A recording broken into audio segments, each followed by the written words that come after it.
Dr. Eric Kelly III and a host of phenomenal speakers from all around the globe for this 7-day virtual event that you don't want to miss. The mission of the Black Business Expo is to raise scholarship money from kids all the way from high school all the way from college. The Black Business Olympics is one of the largest Black business showcases in the world. It is an opportunity for businesses and companies to showcase their businesses globally. We are going to be giving away laptops up to $5,000 away to students.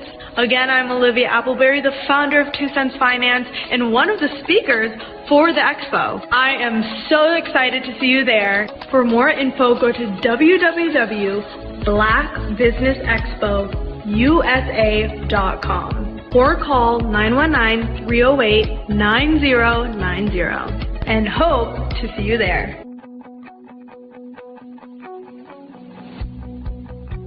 I am Black Business. From the moment I wake until the time I sleep. Yes, I am Black Business. I am Black Business. Tell me, are you Black Business? I am Black Business. Do you support Black businesses? Listen, I support Black business because I am Black Business. Black Business Expo, one of the largest business showcases in the history of Black business in the world. The world! Sign up today at www.blackbusinessexpousa.com or call 919-308-9090. I am Black Business. I am Black Business. From the moment I wake until the time I sleep, I am Black Business. I am Black Business. Are you Black Business? I am Black Business. Do you support Black businesses? I support Black business because I am Black Business. Black Business Expo, one of the largest business showcases in the history of Black America in North Carolina. Join Dr. Eric Kelly III and a host of phenomenal speakers from all around the globe for this 7-day virtual event that you don't want to miss. The mission of the Black Business Expo is to raise scholarship money from kids all the way from high school all the way from college. The Black Business Olympics is one of the largest Black business showcases in the world. It is an opportunity for businesses and companies to showcase their businesses globally. We are going to be giving away laptops up to $5,000 away to students. Again, I'm Olivia Appleberry, the founder of 2 Cents Finance and one of the speakers for the expo. I am so excited to see you there. For more info, go to www.blackbusinessexpousa.com or call 919-308-9090 and hope to see you there.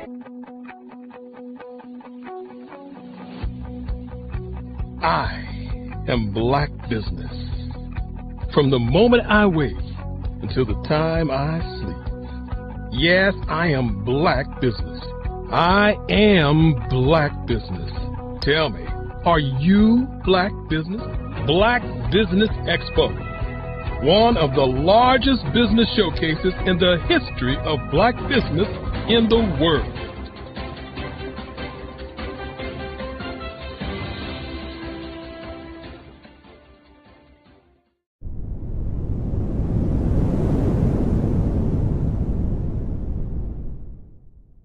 The Black Business Expo's mission is to raise funds for high school seniors going to college or K-12 entrepreneurs. This expo is a fundraiser for students. Please, you may go to www.blackbusinessexpousa.com to donate to the scholarship fund or use the Cash App at $BBXUSA. Our goal is to give laptops and up to $5,000 to 10 students. Students can register online at www.blackbusinessexpousa.com. Every dollar counts. Please donate to the Black Business Expo USA Scholarship Fund.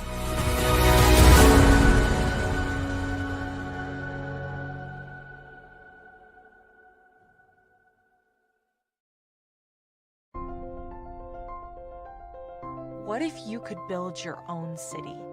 A place where every child can find nurturing people to help them achieve their full potential. A place where every adult can access job training support. Where health education is abundant. Where social justice ruled the land. A place without limitations.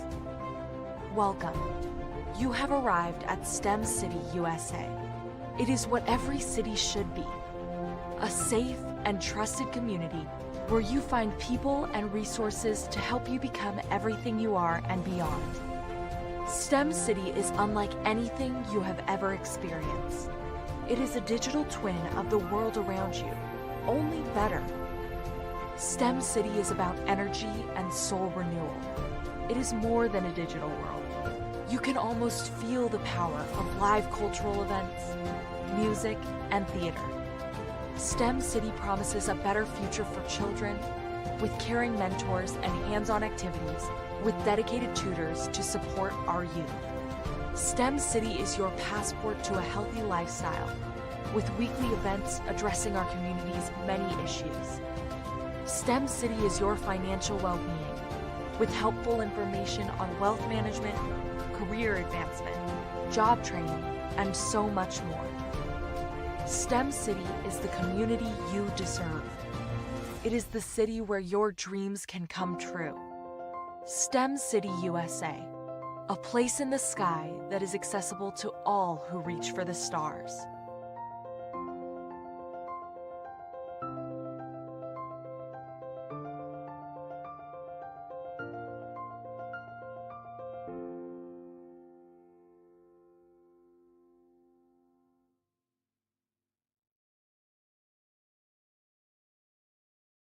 You are a Black-owned business and you're looking for new ways to expand your reach. Or you're a creative and you have an amazing story that needs to be told, seen, and heard. Well, at Fayview Night TV, we're streaming the diverse and authentic narratives of Black American culture. At Fayview Night TV, you have access to product placement, feedback loops, promotional spotlights, and other ways to showcase your brand. And we have fans all around the world that can't wait to see what you're up to. So come to Fayview Night TV because we are showcasing the culture 24/7 with Black stories and Black storytellers. Subscribe to FayviewNightTV.com today.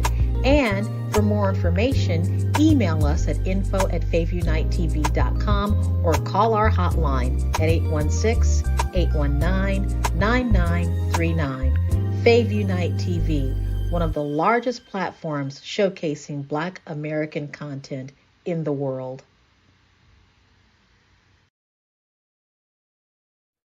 Hey everyone, it's Grant McGaw, CEO of 5-Star BDM and host of the award-winning Follow the Brand podcast and TV series, where I help you to build a 5-star brand that people will follow.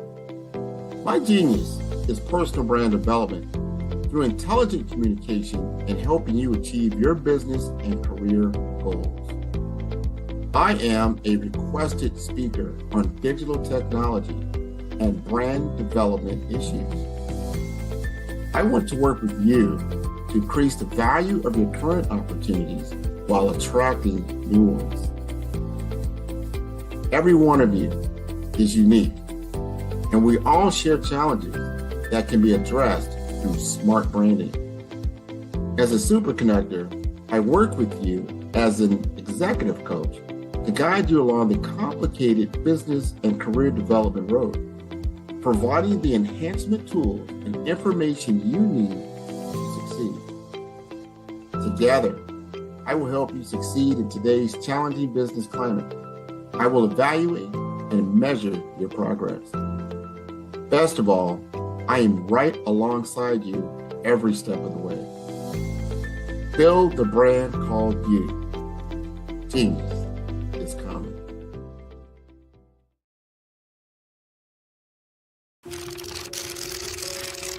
Bravery is not the absence of fear, but the ability to overcome it. We stand for those who defy suppression, who speak out, and those who walk the road less traveled. Everyone deserves to be seen and their voices to be heard. We're sparking a movement, growing a community of creators united by the desire for freedom, choice, equity, and ownership. At Fanbase, it's all for one and one for all. We support each other to guide, promote, and uplift you in a place where you can unapologetically be yourself. A place where your voice, ideas, and creativity are not just welcomed, but celebrated. We are Black founded, minority funded, and supported by a diverse, inclusive, powerful community that believes in the strength of authenticity and individual choice. Regardless of success or background, we welcome you. The marginalized, the underappreciated, the successful, the superstar. We're for all who seek a space to express themselves freely, where they are rewarded for being their authentic, true self. We transcend labels because only we have the right to define ourselves. We are built for the brave, the culture, the creators, and for the future where everyone has a power to shape their own destiny, where all are empowered, voices are amplified, and freedom is embraced. For the first time, you have a chance to own the platform you helped make popular. It's a revolution, a movement in how we connect, create, and share. Everyone is a creator, and everyone has a fan base. Here, you can be you without limits.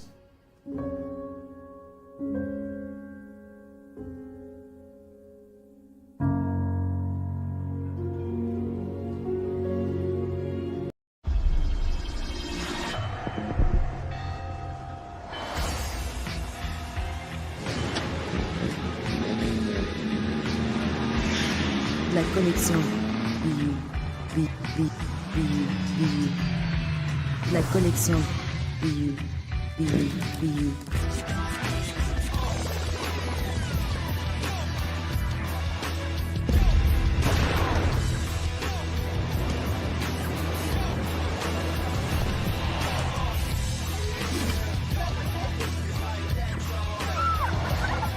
In a world obsessed with the cult of celebrity,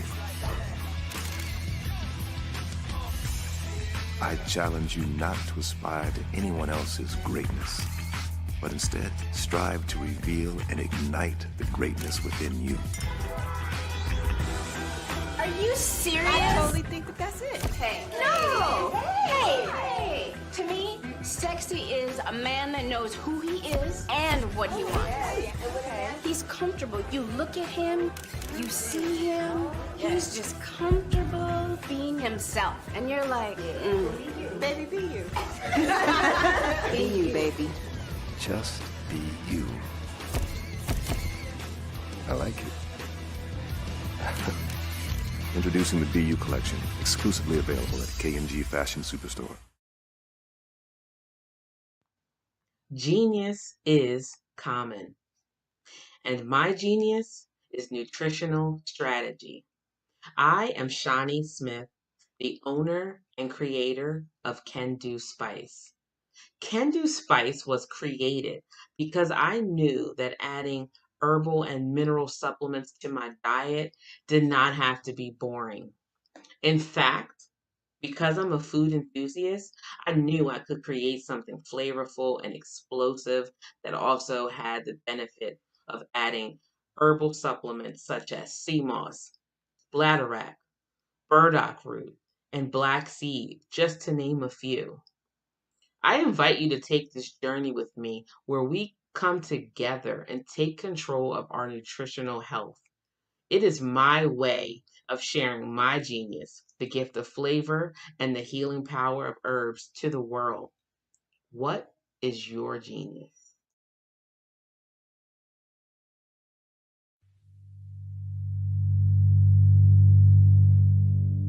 So what we have to do is when we get in the spot, we need to create some spots for us. That's the main thing. We need to be able to be in a position where we're able to create those spots for us. For me, being an entrepreneur, I'm not just going to get a business and then leave you sitting high and dry. If you ask me some questions about entrepreneurship, I'm going to give you as much as I received. I've seen people who made it, and then when you ask them, it's like, okay, now you have to pay me for the information, the same information I got for free. We probably in totally different cities. There's no way that we're going to bump heads or anything. We're not competing. Bring me up with you. And so I just think that whatever education that I have, then I need to be able to give that to my own as well. So create the spots. You can create the spots when you get there.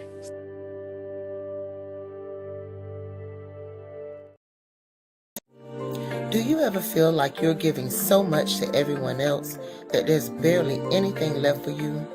Wondering when you'll finally make yourself a priority? It's time to invest in you.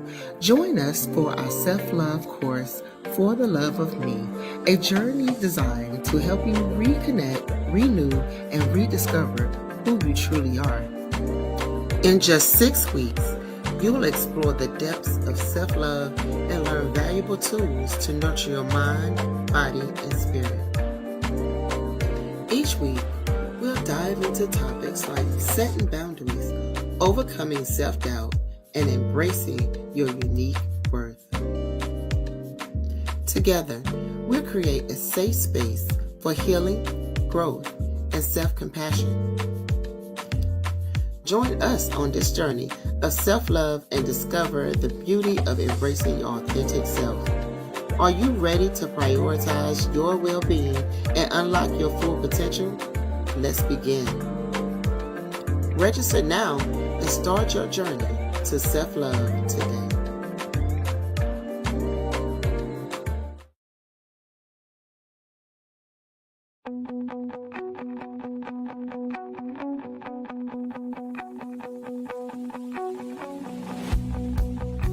I am Black Business. From the moment I wake until the time I sleep. Yes, I am Black Business. I am Black Business. Tell me, are you Black Business? I am Black Business. Do you support Black businesses? Listen, I support Black business because I am Black Business. Black Business Expo, one of the largest business showcases in the history of Black business in the world. The world! Sign up today at www.blackbusinessexpousa.com or call 919-308-9090. I am Black Business.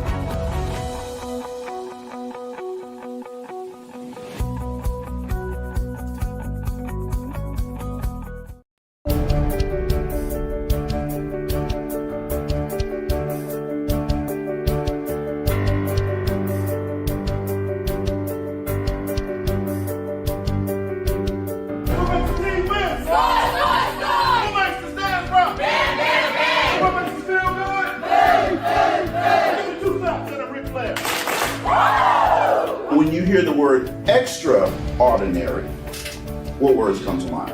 Outstanding, above and beyond, yes, way above average, amazing, huge, right?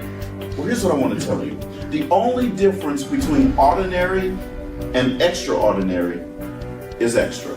The only difference between hot water and boiling water is 1 degree. You see, at 211 degrees, water's hot, right? 212 degrees, it boils. With boiling water comes steam. With steam, you can power a train. 1 degree. The only difference between winning and losing is belief. The only difference between a person living their full potential and not reaching their full potential is desire. Continue adding that little extra in your community. There's a difference between success and significance. Success is adding value to yourself. Significance is adding value to other people. question you have to ask yourself there is, how can I add value to them? So you have to be intentional about how you're going to add value to that person. Everybody wants to know that you have something good planned for them. 1, 2, 3, down.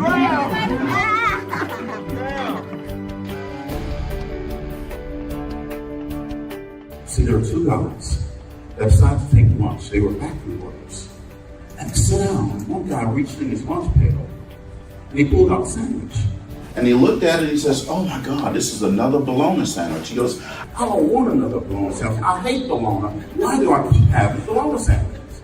His friend said, come on down, man, just relax. He says, it's going to be okay. He says, next time, tell your wife, don't fix your bologna sandwich, and it'll be okay. He said, leave my wife out of this. I fix my own one every day. You see, the bologna that we have in our life, we pack it. The bologna that we pack in our lunch pail, we put it there. The question is, what bologna are you packing in your lunch pail every day? What bologna are you packing with you from last year into this year? And what bologna are you going to pack from this year into next year? This young lady right here, I got married. I was 19. She was 17, senior at Washington Marion High School. We didn't want bologna in our lives forever. We decided to live a life of significance and give back to our community that helped us every day. Not every other day, not some days, not most days, but every day to give back to someone else.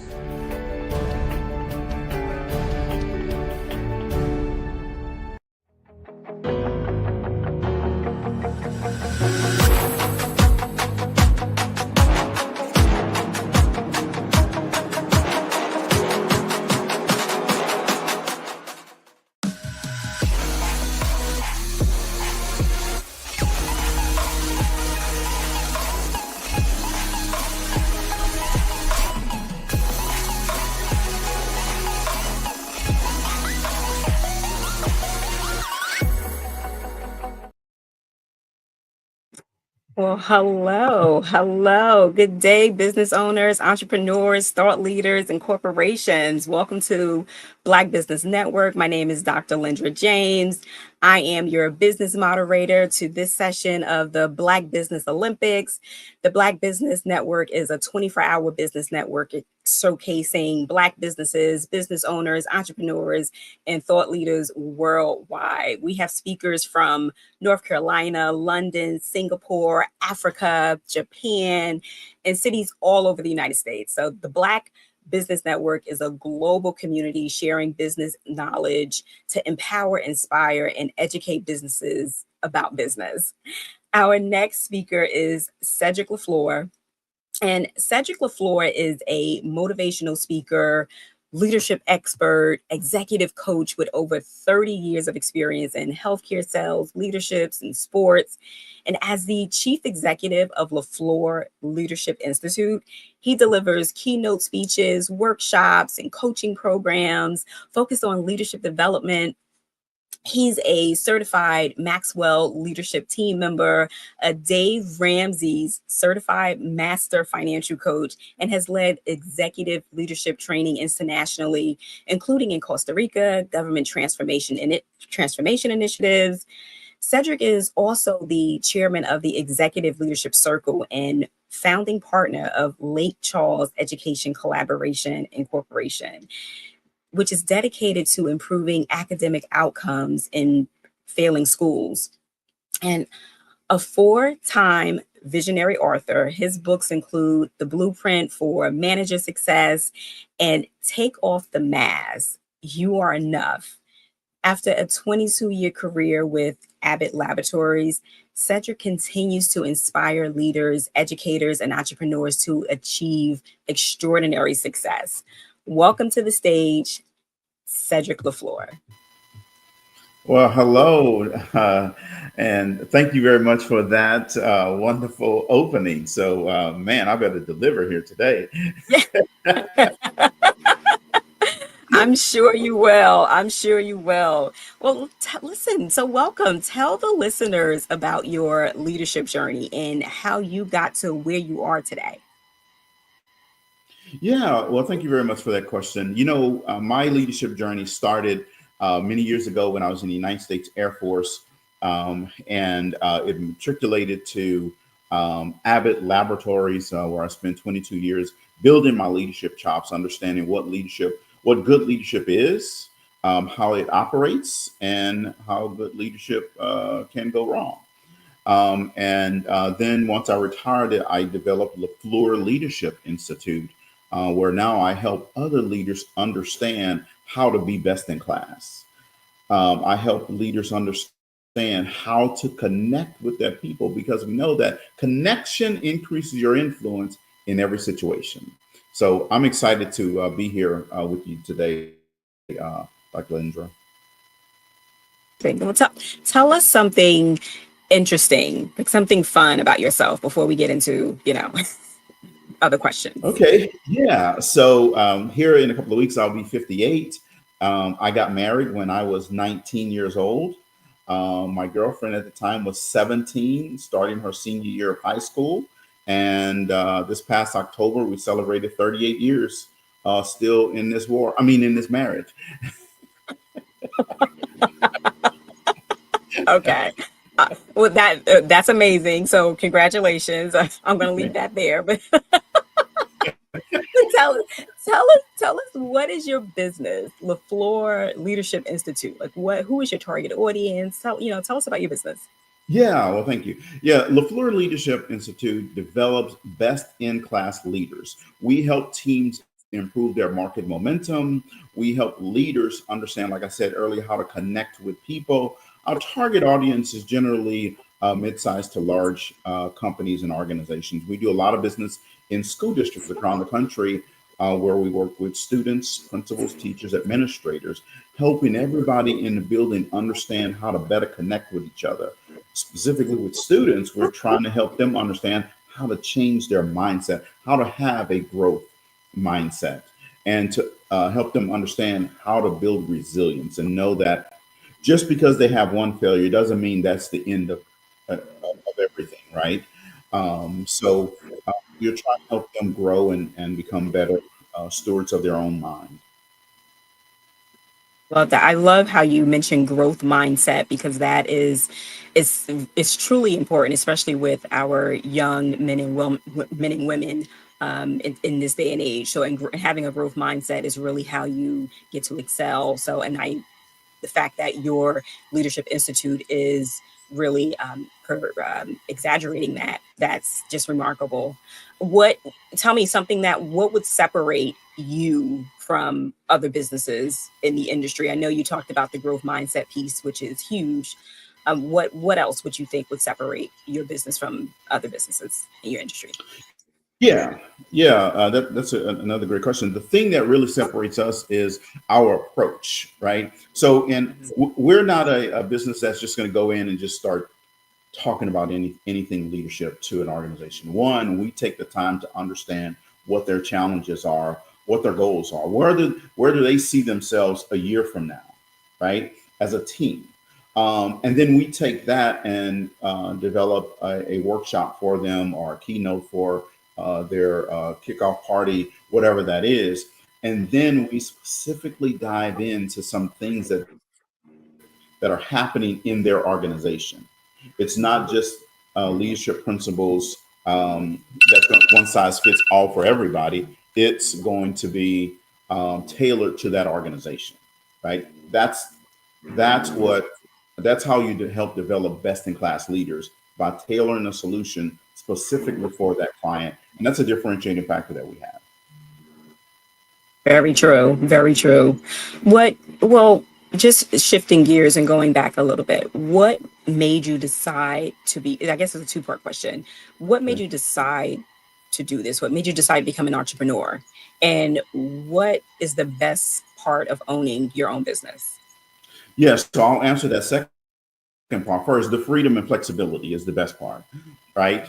But what made me decide to be an entrepreneur? So throughout my entire 30-year corporate career, I always had a business that I was doing on the side. I just believe that our good Lord and Savior Jesus Christ has blessed me to be extraordinary. And I know the word out there for everybody who's an education major is extraordinary. I don't like that word. I like extraordinary, because the only difference between ordinary and extraordinary is extra. The only difference between winning and losing is belief. The only difference between a person reaching their full potential and not reaching their full potential is desire. So God has always ordained me for greatness, right? So being an entrepreneur is really the way of the world. If we go all the way back to Dale Carnegie, to JP Morgan, all those guys started this business,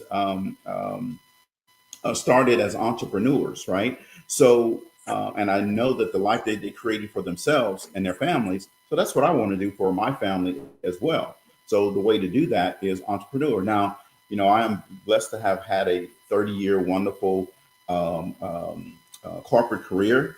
And, every 30th of the month, I look for that check to pop in the mail. So it's great. So I can focus then on my business and not have to worry about anything. Right. But being an entrepreneur, if you're not an entrepreneur, I tell you, you don't know what life is all about yet. When you're an entrepreneur, you may not get yes every day, and you're going to have to go and create that yes for your business. Right. You're going to have to take your business to the next level. So you're the marketing, you're the branding, you're the sales guy, you're the negotiator for the contract. You're everything for your business. I love that freedom and flexibility to be able to do all those things.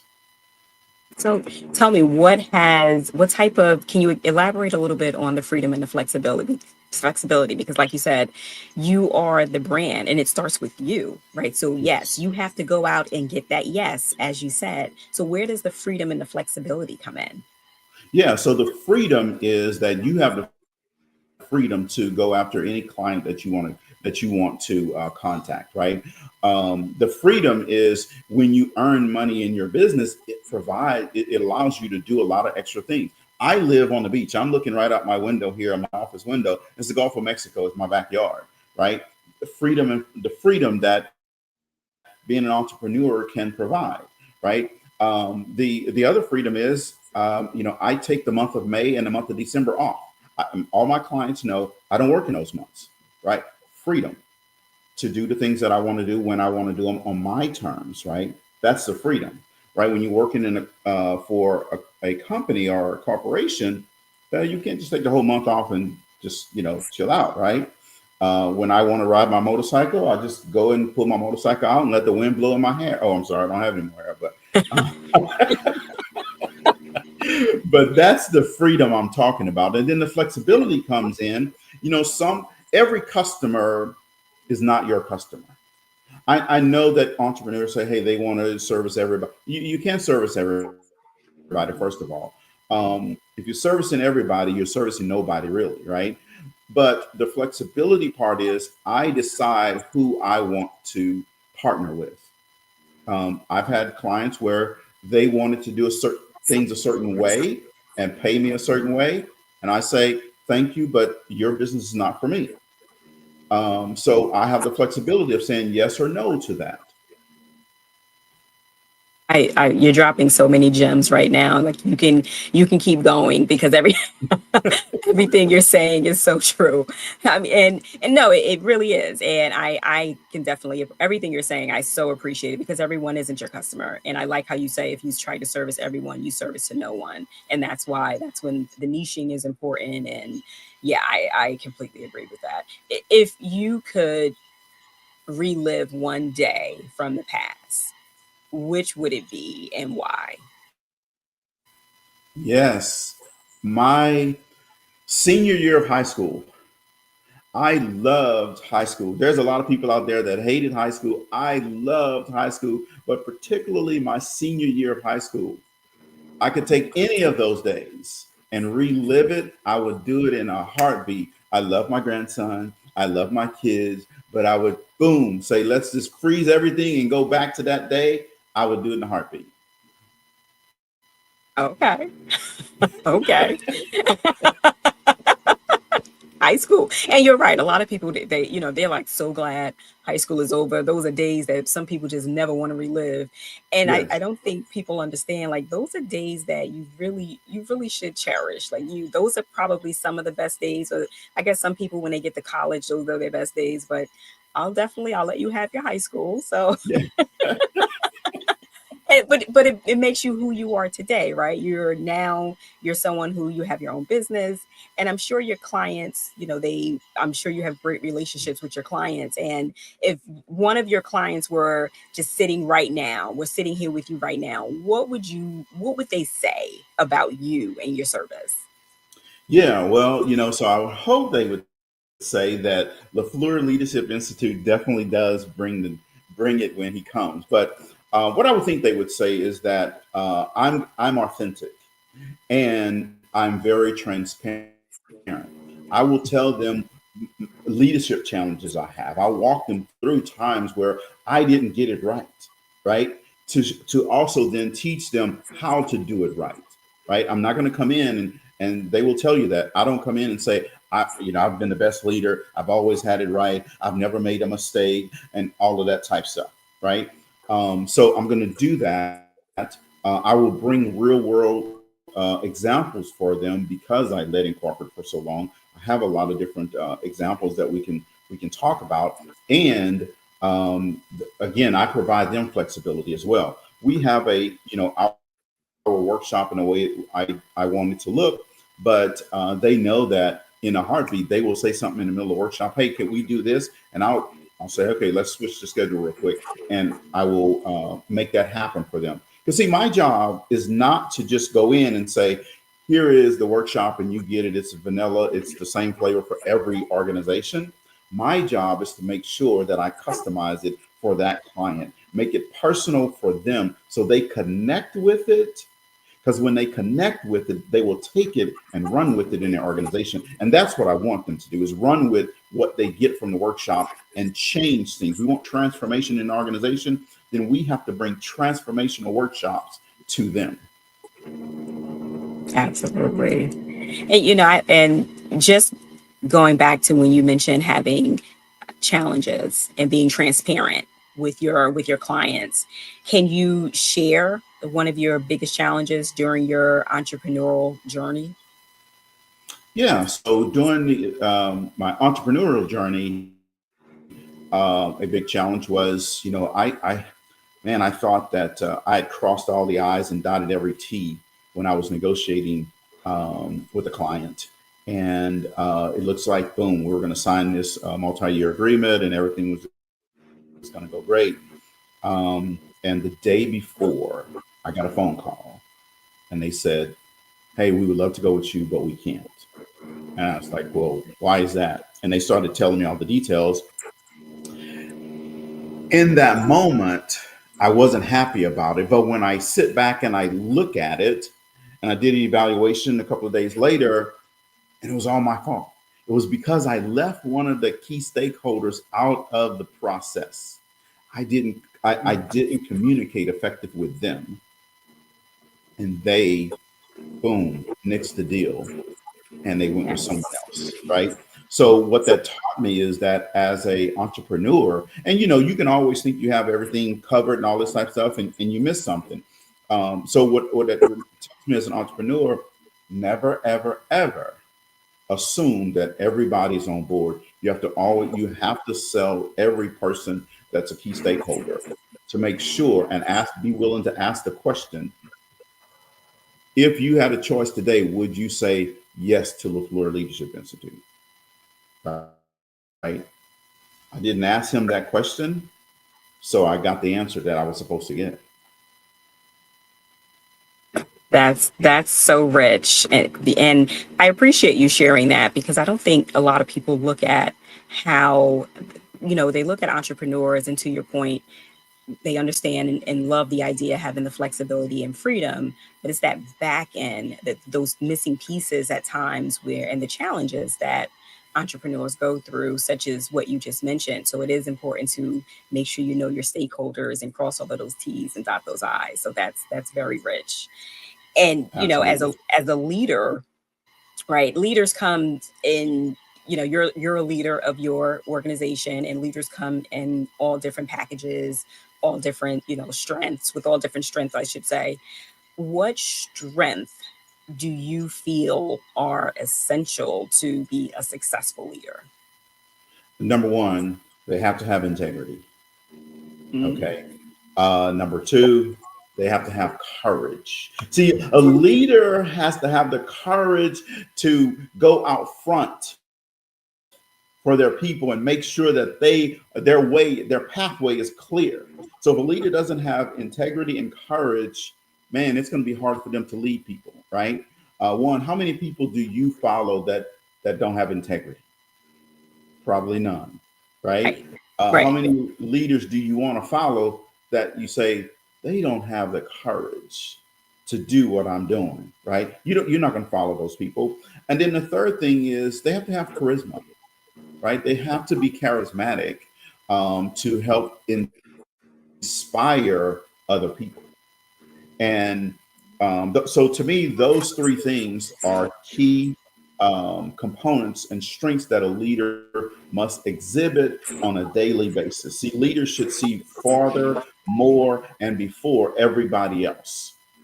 The leader should be the one who going in the jungle and jumps to the highest tree and says, "Wrong jungle," right? To the people, right? So if a leader doesn't have integrity, doesn't have courage, and is not charismatic, he's not going to connect. He or she is not going to connect with his people. And we know that connection increases your influence in every situation. And if you can't influence people, all you're doing is taking a wife. You're not a leader. Okay. And that's great. Again, really rich. I like that charismatic part as well, because to your point, is there's a certain charisma that makes people want to follow you. And I like how you make that personal connection. We do that a lot in other industries, because what do they say? People do business with that they know, like, and trust. Yes. So yeah, I can definitely,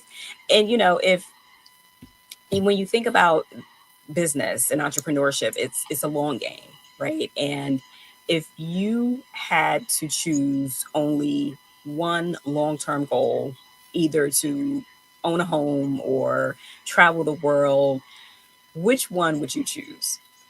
Yeah. So I've traveled the world, so I'm good on that one.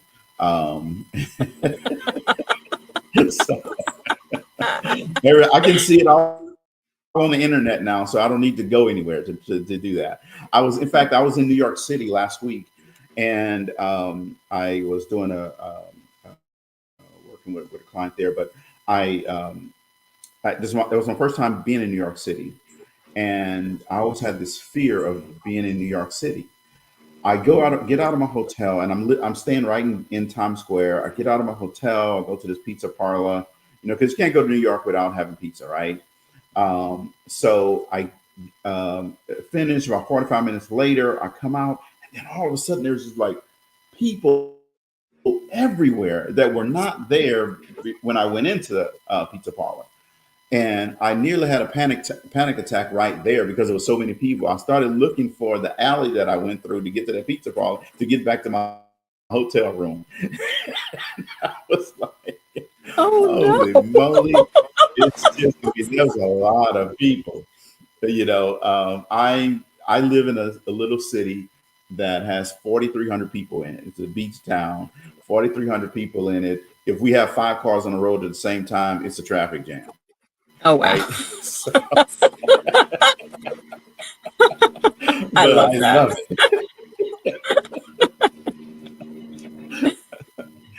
Needless to say, so would you consider yourself an introvert?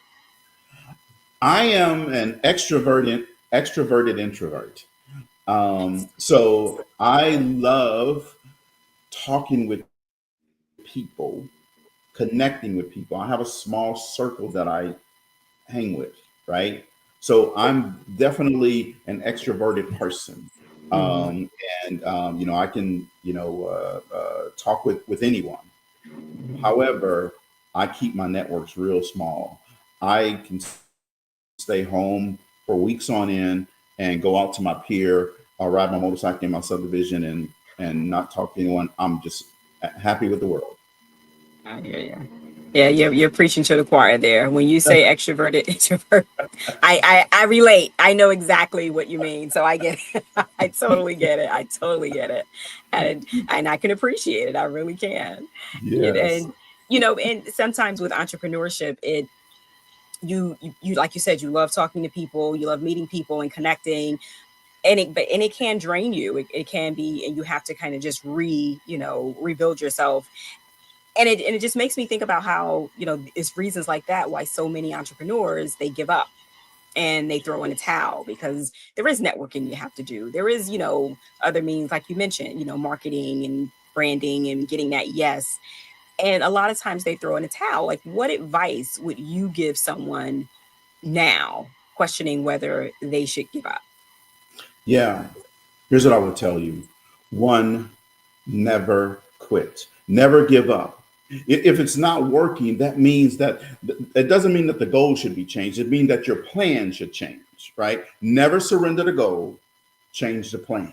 Napoleon Hill in the book Think and Grow Rich, if you've never read that book, you need to go get that book. I'm telling you, because it is the greatest book ever written, right? He says in the chapter 2 under desire, he says, any person that wins an undertaking must be willing to burn his ships and cut all sources of retreat. Only by doing so can they maintain a mindset known as a burning desire to win. What he's saying is, you're on an island and there's a ship 5 miles out that can take you away, and you abandon your dreams and your goals.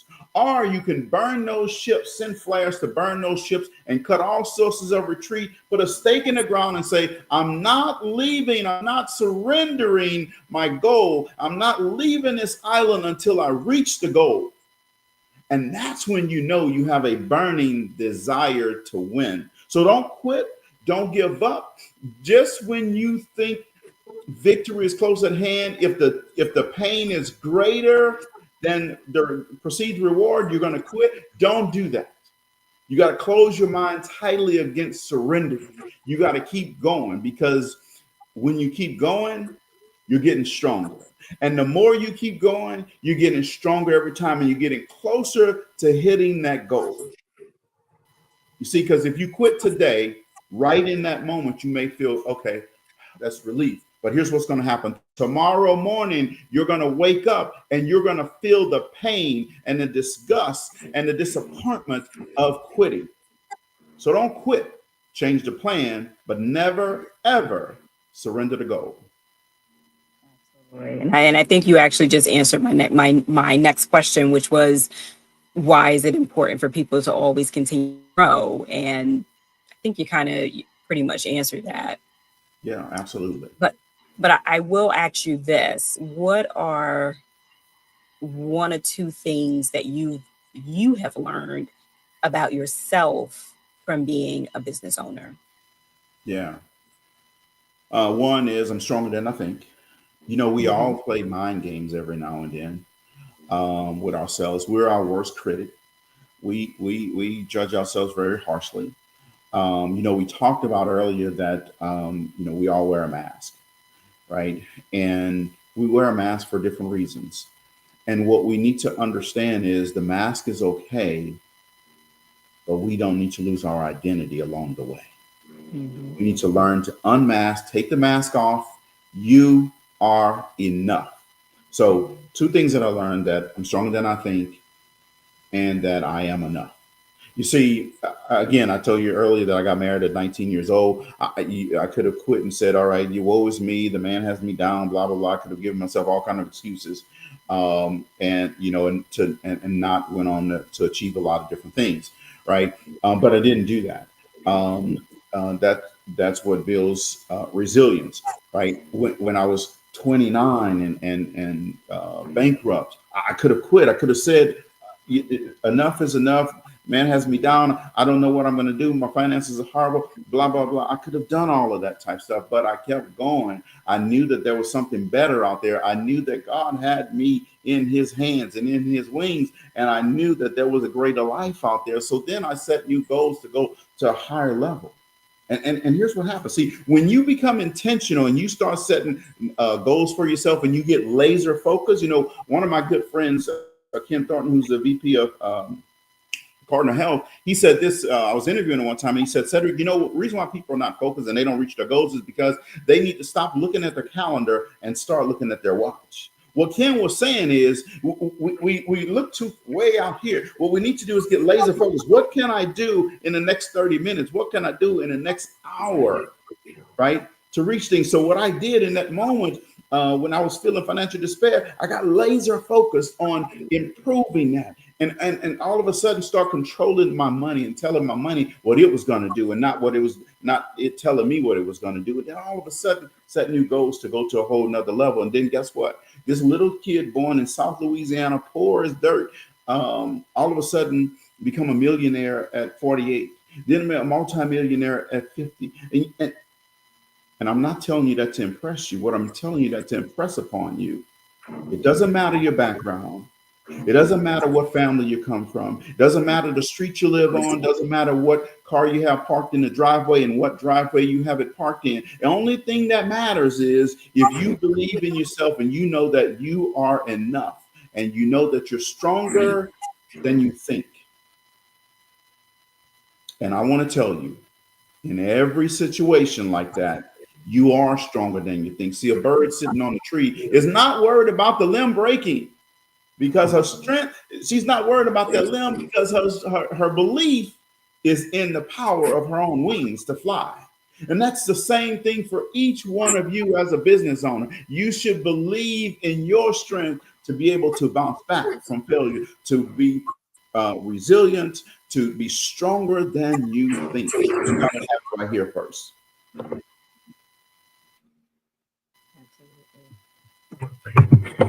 You know, I want to just ask, we're coming up short on time, but I so appreciate what you've been saying. What's the last thing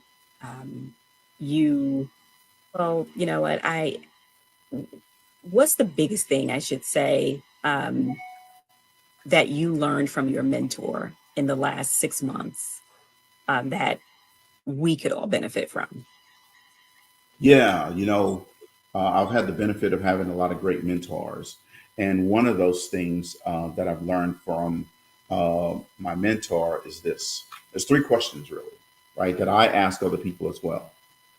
What do I want to accomplish in 1 year? So knowing what it is I want to accomplish in 1 year, you got to know that. You got to keep that in focus, right? Understanding what type of man I want to be. So everything that I do, I have to make sure that I keep that in focus. And then the third thing is, what do I want people to think about me when they see me? So then I have to set out and be very intentional about delivering on those 3 things. So I learned that from my mentor. He had me think into that. And now I have other people think into those 3 things as well. One last question. How can our listeners learn more about you or stay connected with you? Yeah, one, they could go to our website, which is LaFleurLeadershipInstitute.com, or they can find me on LinkedIn, Cedric LaFleur, or Facebook, Cedric LaFleur. All right. And you know what? Actually, one more. We know that the journey to becoming an entrepreneur is never easy. What are 2 or 3 pieces of advice you would share with someone listening? 2 or 3 pieces of advice you want to end with? Yeah. 1, get started today. Don't worry about perfection. It's the second thing. And know that failure is a part of the process. Get started today. Know that failure is a part of the process, and understand that I forgot the other one I said, but just remember, when you get started, don't stop. When you get started, don't stop. Well, thank you. Thank you so much for coming on today. And listen, genius is common, and I will see you on the other side.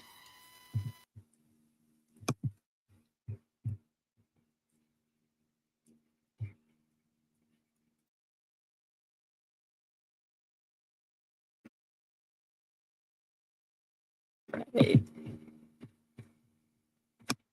So genius is common.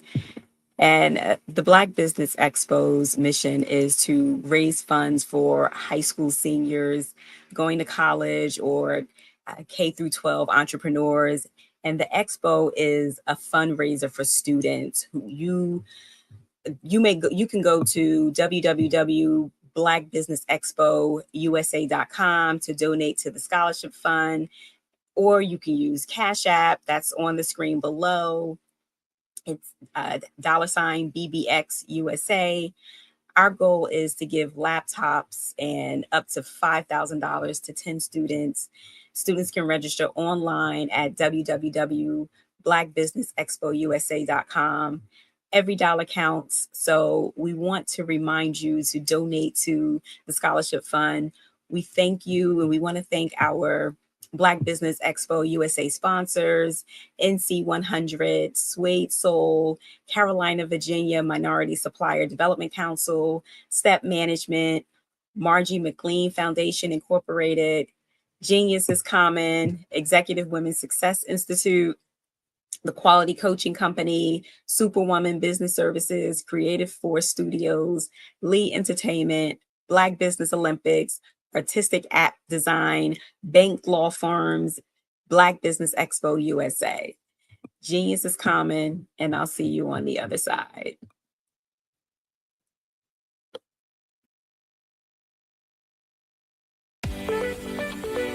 You are in the right place at the right time. The Black Business Network opens again for its Black Business Olympics, a 24/7 broadcast on business, strategies, global branding, social media marketing, finance, advertisement, and much, much more. Featuring the top, most powerful entrepreneurs and speakers and thought leaders from all around the world as they gather together for this phenomenal event. Join the Black Business Network streaming live into the metaverse, STEM City USA, Black Multiverse, Pod TV, Roku, Hulu, iHeartRadio, Apple TV, YouTube, TikTok, Instagram, Google Podcasts, Facebook, LinkedIn, IBM TV, Spotify, and Twitch. Tune in today and be a part of this amazing movement. The Black Business Olympics welcomes you.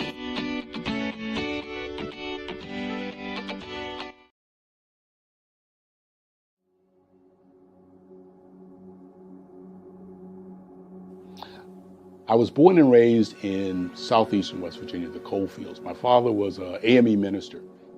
For me, I was very fortunate. Even though I grew up in the segregated South, I was surrounded by flourishing Black businesses, doctors, lawyers, bankers, dentists.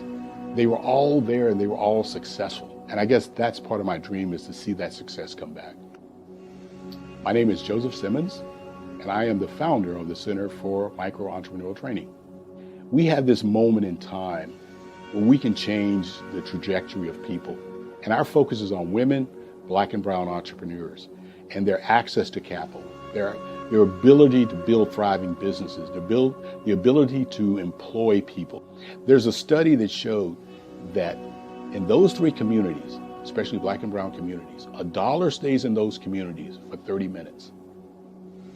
In white community, $1 stays in their communities for 8 hours. So think about it. For you in a Black or brown community to get gas, to get food, to go to a restaurant, you've got to leave your community, take those dollars out of that community and take it to another community that's already being well served. So if we can reverse that, if we can go from 30 minutes to an hour to 2 hours, that's progress. That's what we need to do. I was with SCORE. And then in May of 2020, of course, the events happened in regards to the murder of George Floyd. The other thing that I was experiencing was the denials of federal funds for small businesses. And it revolved around one thing.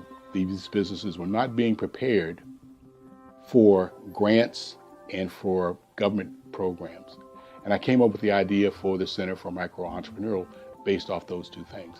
Morgan Stanley had a report out in 2020, first quarter, and it talked about there were three groups that were massively devastated by COVID-19 on their business. That was 1, women, number 2, Black, and number 3, brown entrepreneurs. The research showed that they had less cash on hand, they had less opportunity to go into a bank and get money, and they were very dependent on family and friends to keep their business up and running. If we can focus on those 3 groups, then we can have a dramatic impact on our communities. Really, the focus is on 3 areas. And those 3 areas are 1, the people, number 2, the courses, and number 3, a support network. Here at CMAT, we will provide you with the fundamentals for generational success. And you will be creating a vibrant community by attending our 5-day immersive training course.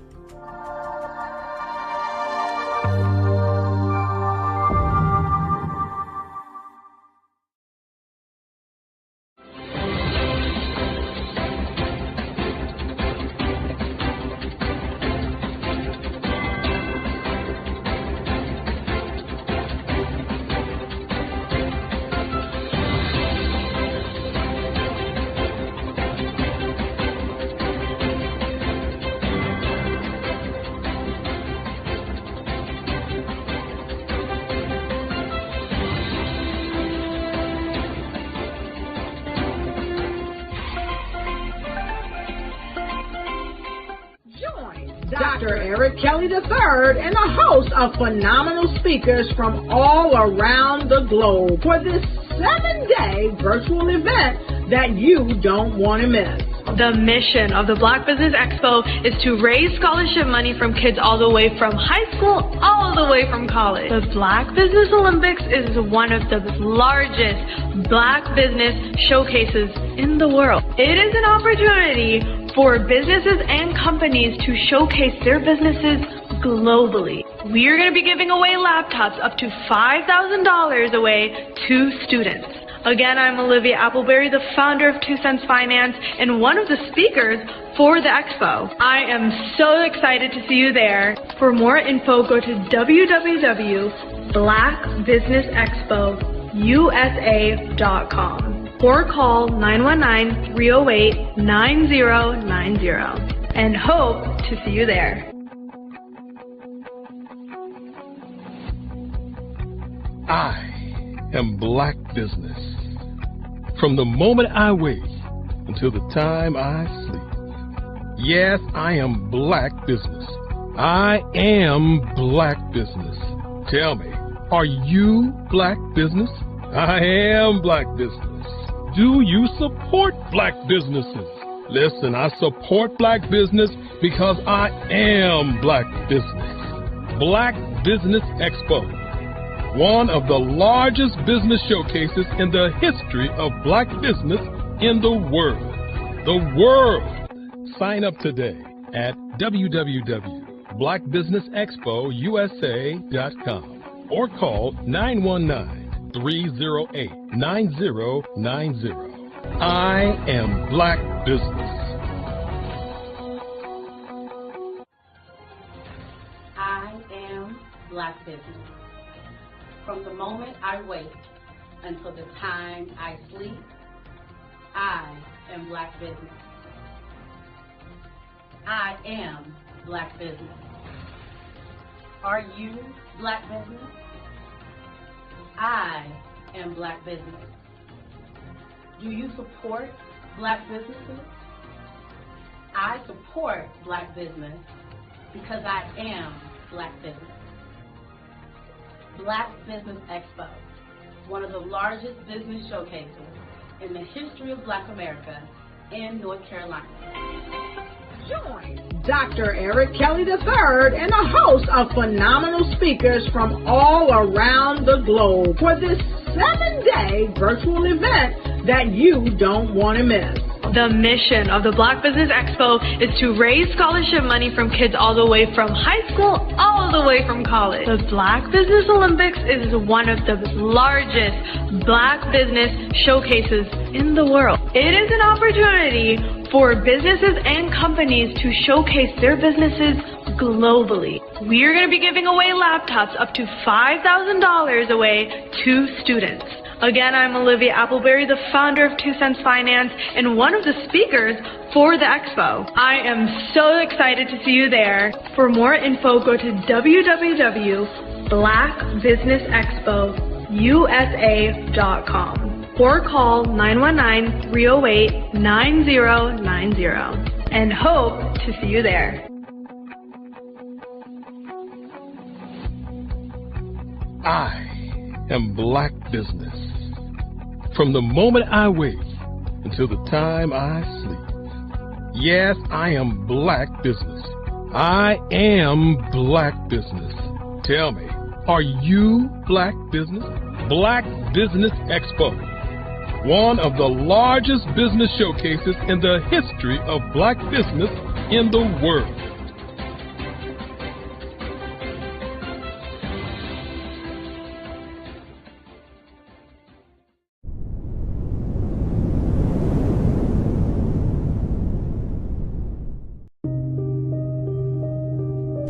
The Black Business Expo is changing my life. This year, they are giving away laptops and even $5,000 in cash to students just like me.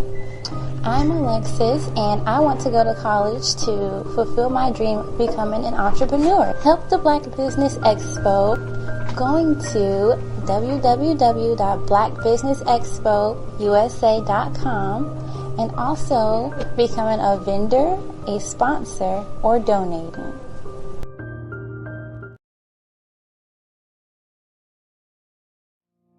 Did you know that approximately 333.34 million businesses exist today, according to a report from 2021? And you may be one of those businesses, or maybe you're not in the business market yet, but you're aspiring to be a business owner. Well, guess what? You're in the right place at the right time. Because let's face it, everything is about timing and opportunity. Hi, my name is Dr. Lotus Richey, and I'm the CEO and founder of the Lotus Richey Coaching and Consulting LLC, along with the Lotus Richey Ignite Show. 15 minutes of success with Dr. Lotus Richey, as well as books to boom your business and bring who you are. And today, I want to bring this amazing message to you about the Black Business Network and the Black Business Olympics. See, the Black Business Network and the Black Business Olympics is designed to help people just like you, that's right, that look like me, to take their business to the next level. Not just in your front yard or your backyard, but globally. The Black Business Network and Black Business Olympics is designed not to just help you survive, but to help you thrive. So join us today as we come together with businesses all around the world to support our students, our children, our young teens, our young entrepreneurs. What we do is we come together to help raise funds for students who are aspiring to be business entrepreneurs, who are aspiring and who are thriving in college. We endow them with a wonderful opportunity to gain scholarship of either a laptop or several thousands of dollars. And we invite you to help be a contributor to this amazing opportunity to help someone that looks just like you. So join us today at our website and let us connect with you and help you ignite and take flight in every area of your life on the Black Business Network and the Black Business Olympics. I'll see you on the other side.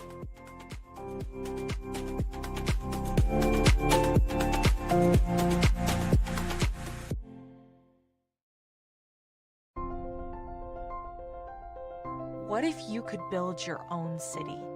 A place where every child can find nurturing people to help them achieve their full potential. A place where every adult can access job training support. Where health education is abundant. Where social justice ruled the land. A place without limitations. Welcome. You have arrived at STEM City USA. It is what every city should be. A safe and trusted community where you find people and resources to help you become everything you are and beyond. STEM City is unlike anything you have ever experienced. It is a digital twin of the world around you, only better. STEM City is about energy and soul renewal. It is more than a digital world. You can almost feel the power of live cultural events, music, and theater. STEM City promises a better future for children with caring mentors and hands-on activities with dedicated tutors to support our youth. STEM City is your passport to a healthy lifestyle with weekly events addressing our community's many issues. STEM City is your financial well-being with helpful information on wealth management, career advancement, job training, and so much more. STEM City is the community you deserve. It is the city where your dreams can come true. STEM City USA, a place in the sky that is accessible to all who reach for the stars.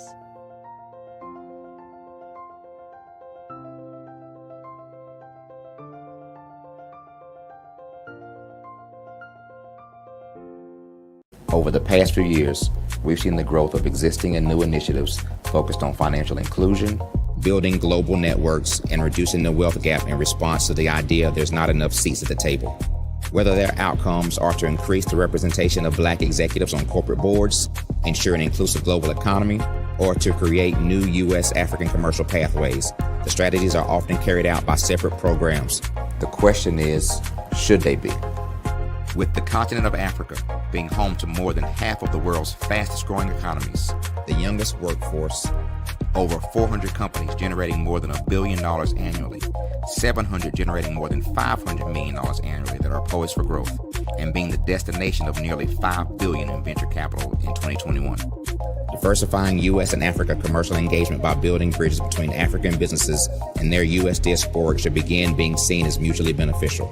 From helping to reduce Africa's enormous capital gap to catalyzing two-way trade opportunities, the COVID-19 global pandemic hopefully has taught us that global challenges and opportunities are more interconnected than we thought. During the pandemic, African companies like Unicorn Flutterwave, insurance provider Reliance Health, ride-hailing app Yasir, and 54Gene, the continent's first bank of DNA on people of African descent, proved that when African companies have access to networks, capital, and information, they grow big, grow fast, and create solutions that are valuable to the world. This is why Be Direct was created. We are the first U.S.-based but African-centric board preparedness and board search company designed to connect U.S. Black talent and corporations to African businesses. Unique and fundamental to Be Direct's success is our process of helping board candidates adapt their experience and networks to an African context before they're connected to high-growth companies that are looking to locally and globally scale. From our focus groups with African business execs and government leaders, we don't ignore the sentiment that business is easy, but people are hard. Having a pool of board candidates with hard-to-access networks and extensive experience across the business life cycle, including successfully raising capital, is table stakes for an initiative like this. So yes, we have that. But corporate or entrepreneurial success in the U.S. does not guarantee success in Africa. Developed alongside industry partners on the continent, our training program, Be Direct Prep, is designed to transpose their experience to create cultural comfort, understanding, and a commitment to helping businesses in Africa scale. Our board governance sessions are African, continental, and country-specific, integrated with cultural awareness and dexterity training, masterclasses led by African industry execs, and mentoring and coaching from African continental-based facilitators. But even more unique to Be Direct Prep, we cap off our training program with an immersion trip to help candidates that have not been to Africa before see and feel Africa's complexity and opportunity from African soil. We all know traditional network-based board placement has historically left a lot of us out of ever really being in the paid board pipeline. Our strategy supports the work of many great organizations that are successfully filling seats at U.S. board tables by creating more tables for those that are still left on the sideline. It's time to start seeing the role and value of U.S. Black talent and businesses on the continent of Africa differently. Old perceptions and habits limit economic inclusion. Let's transition Black talent and the African businesses they will support from the periphery of the global economy to its core. Living in a global lockdown, we all know now how fast local and global economies can change, and see the value of having businesses that hire, strengthen local value chains, and even grow globally. Status quo in any form holds back progress. We must democratize U.S.-Africa commercial engagement by socially and economically connecting cultures that have long been disconnected. It's time for Africa's U.S. diaspora to redefine their global value by helping African businesses scale continentally and globally.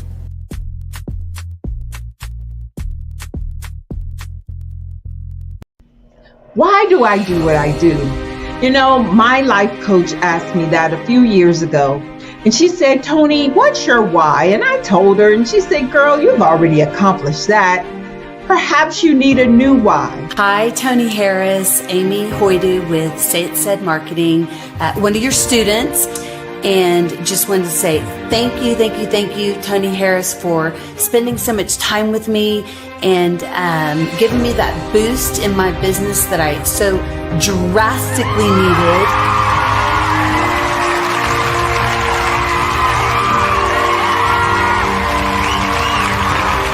My why is to touch, move, and inspire my clients to take drastic steps to be better than they were before they met me. I'm a resource, I'm a connector.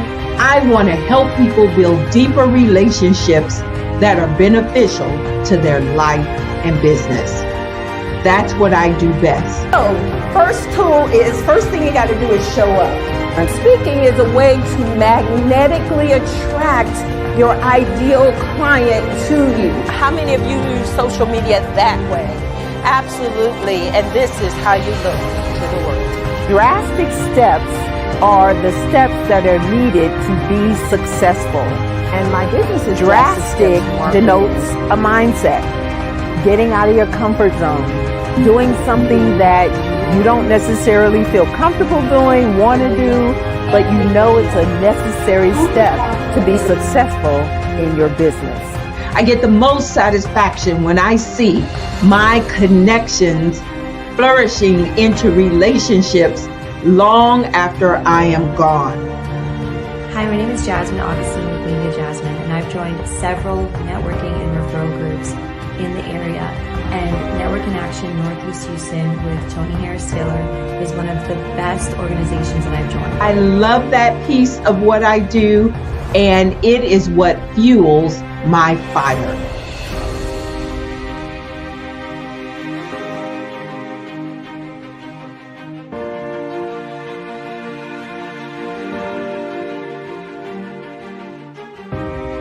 My name is Tony Harris Taylor, saying take a drastic step today for a fantastic tomorrow.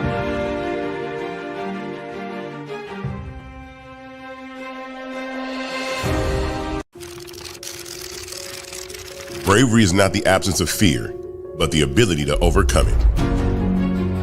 We stand for those who defy suppression, who speak out, and those who walk the road less traveled. Everyone deserves to be seen and their voices to be heard. We're sparking a movement, growing a community of creators united by the desire for freedom, choice, equity, and ownership. At Fanbase, it's all for one and one for all. We support each other to guide, promote, and uplift you in a place where you can unapologetically be yourself. A place where your voice, ideas, and creativity are not just welcomed, but celebrated. We are Black founded, minority funded, and supported by a diverse, inclusive, powerful community that believes in the strength of authenticity and individual choice. Regardless of success or background, we welcome you, the marginalized, the underappreciated, the successful, the superstar. We're for all who seek a space to express themselves freely, where they are rewarded for being their authentic, true self. We transcend labels because only we have the right to define ourselves.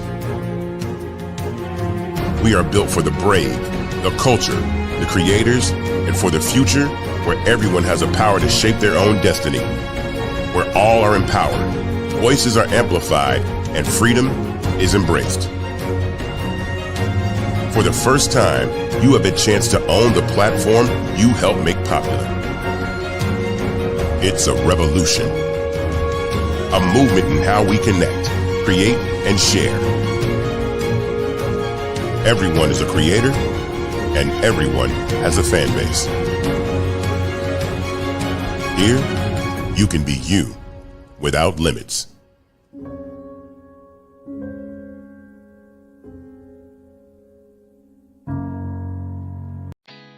Did you know women represent just 3% of Fortune 500 CEOs and less than 15% of corporate executives at top companies worldwide?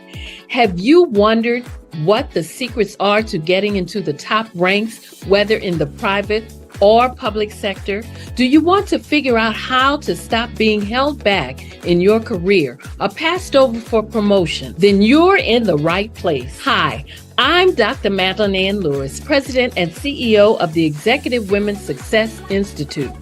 I have decades of experience in the military, the federal government, and corporate America, and my mission is to help women succeed and tap into their full potential. I want to reach 1 million plus women around the world to become the leaders they are meant to be.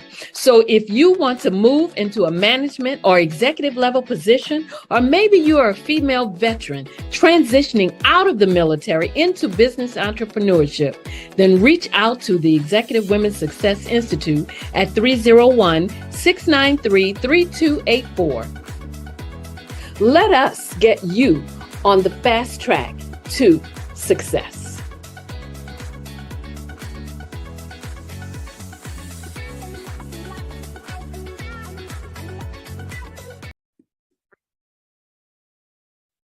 Hello, I'm Dr. Madeline Ann Lewis, President and CEO of the Executive Women's Success Institute. And my genius is helping women accelerate the path to success. You know, I was blessed to have strong women in my life who encouraged, motivated, and pushed me to do my best and to never even think about giving up on my dreams. So I say to women, we must show up to rise up. We have talents and potential, but who will see them if we don't speak up and get noticed? I know that women are a tremendous resource on this planet, and there is nothing more fulfilling than helping a woman tap into her full potential. I do this because I want to be a part of helping as many women as I can to show up, to rise up. I do this because genius is common.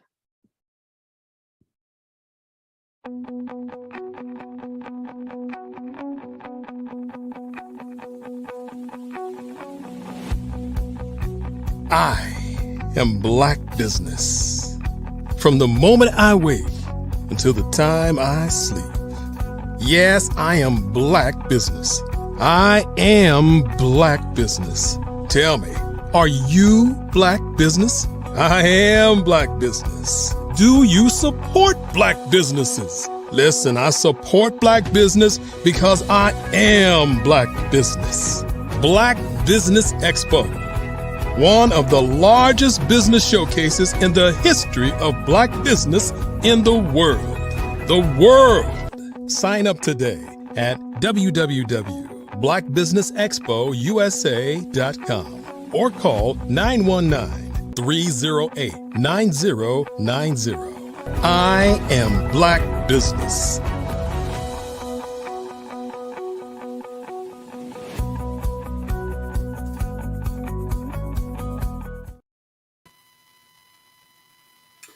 Well, great day, business owners, entrepreneurs, thought leaders, and corporations. Welcome to Black Business Network. My name is Cedric LaFleur, and I am your business moderator for this session of the Black Business Network. The Black Business Network is a 24-hour business network showcasing Black businesses, business owners, entrepreneurs, and thought leaders worldwide. We have speakers from North Carolina, London, Singapore, Africa, Japan, and cities all over the United States. The Black Business Network is a global community sharing business knowledge to empower, inspire, and educate businesses about business. So let me introduce you to my next guest, Dr. Lindra James. And let me tell you what, you're going to be impressed here. Dr. Lindra James is a healthcare leader, entrepreneur, author, and speaker with over 22 years of experience in the field. As the founder of DL James Consulting, she provides mentorship, coaching, and consulting services to empower healthcare professionals. She is also the owner of Premier Infusions and Wellness, offering IV hydration, weight loss programs, post-op concierge services to promote holistic well-being. She is also an advocate for diversity, equity, and inclusion. Dr. James authored Confusions of a Nurse Executive and Confessions, of a Nurse Executive, and hosts the Nurse with Voices podcast, amplifying vital healthcare discussions. Through her nurse mentorship program and the Health and Wealth Expo, she equips nurses with the tools to combat burnout, redefine their careers, and thrive in and beyond healthcare. I present to you Dr. Lindra James. Oh, hello, and thank you for that introduction. Yes, well, hopefully you are having a great day, and I am looking forward to talking with you today. Excuse me. You know, as we I think about some things I want to ask you, we're going to talk about, I'm going to ask you a lot of questions, but we're going to talk about a conference you have coming up. And we're going to talk about that in just a little bit, but I want to get the audience to get to know you a little bit. Okay. So what was a turning point for you that made you leave your leadership role in nursing? That's such a rich question. The turning point for me was two things. I found that I was no longer aligning with the mission and the vision of the organizations of healthcare. So not just the organization where I was working, but the mission and vision of the healthcare system. Between the bias that was going on, hence my book, Confessions of a Nurse Executive, and the subtitle of that book is The Conscious and Unconscious Bias in Healthcare. And as a nurse leader, so I was a nurse for over 22 years, but my leadership, I was in the leadership role since about 2013 or 2014, and just working my way up through all of the leadership tracks, resource nursing, nursing supervision, a manager, director of nursing. My next role would have been CNO. And though I had that was like my goal, right? That was my vision. And then by the time I got there, because I reported directly to the CNO. So my next role would have been CNO. I no longer really aspired to do that. I no longer aspired to be a CNO. And it was because of, after jumping through hoops, so to speak, right? For lack of a better word, after everything that I had went through and the ordeals with the bias, and that led to a level of burnout. Now, when we talk about burnout, and I know we throw this term around very loosely, but burnout is it's a real situation. And when you're dealing with, constantly needing to prove yourself, right? Constantly needing to, you're working side by side with someone else who, they may have a bachelor's degree, and here you are with a master's and going to school for your doctorate, and you feel like you're working harder and harder and harder than, your counterpart ever has to. And you get to the point you really ask yourself, why am I doing this? Why am I fighting so hard to be a part of a system where I don't even find myself aligning with their vision any longer, especially when you look at the pandemic and the way healthcare, the healthcare system, it really demonstrated how broken our healthcare system is and was even then. So those were my turning points, was the pandemic, dealing with the bias, the burnout as a leader, and as it's a different kind of burnout when you're a nurse leader or when you're a leader. And Sure. it's not the responsibility because we know what comes with the territory. But when you don't align with that responsibility and when you're feeling like you're being the face of something that you don't stand for, and for me, that wasn't something that I could continue to do. What's the saying? If you don't stand for something, you fall for anything. So I knew then it was time for me to move on. Sure. Yeah, absolutely. And so you mentioned the pandemic. How did the pandemic reshape your views around self care and healthcare leadership? Another great question. It really made me advocate for self-care, just what you just said. And that's what my mission became. My mission became to advocate with self-care advocacy. And that it is what really led me to start my own business, my wellness business. And that's what it's about. My mission for my wellness business is to promote self-care in the communities and beyond. And that's what it was about, because me exiting the healthcare system, the traditional setting, I should say, for me, it was for my own mental health, right? It was to advocate for myself, and it was to advocate for health promotion in the community in a different way, not just the way the healthcare system, the way they drive it. I mean, the way they drive it. We've seen in recent news what can happen with patient denials, right? I won't go into that, but it's just this, that just gives you a dose of the type of things that goes on in healthcare behind closed doors. Sure. Yeah, absolutely. Great points there. So, what would you say? Because I'm sure there are other people who experience burnout and stress and anxiety during that pandemic, and some of it lingers today. So, what are some of the early warning signs of burnout, and how can healthcare professionals prevent it? So one of the things that you want to look at is exhaustion. So when you start to feel yourself that you're just really drained, you have no desire to really go to work, or you have no desire, or you start to feel that you're losing your empathy or your compassion, that's when you know that there's a turning point that's coming here. Or you're starting to lash out differently towards your family members, right? Even your family, your coworkers, your husband, your children. You're starting to see a difference in your own personality, which you know yourself is, like, okay, this isn't me. Like, I just go Right. off like that? Like, what was I thinking? So these are the type of signs that you want, or, what happens is, as healthcare professionals, as nurses in particular, we're nurturers and we want to help everyone. And a lot of times we don't know how to say no. Mhm. No is a complete sentence, is what I like to say. And no allows you to have boundaries. And if you can't create those boundaries, and if you're constantly saying yes to something, you're ultimately saying no to yourself about something else.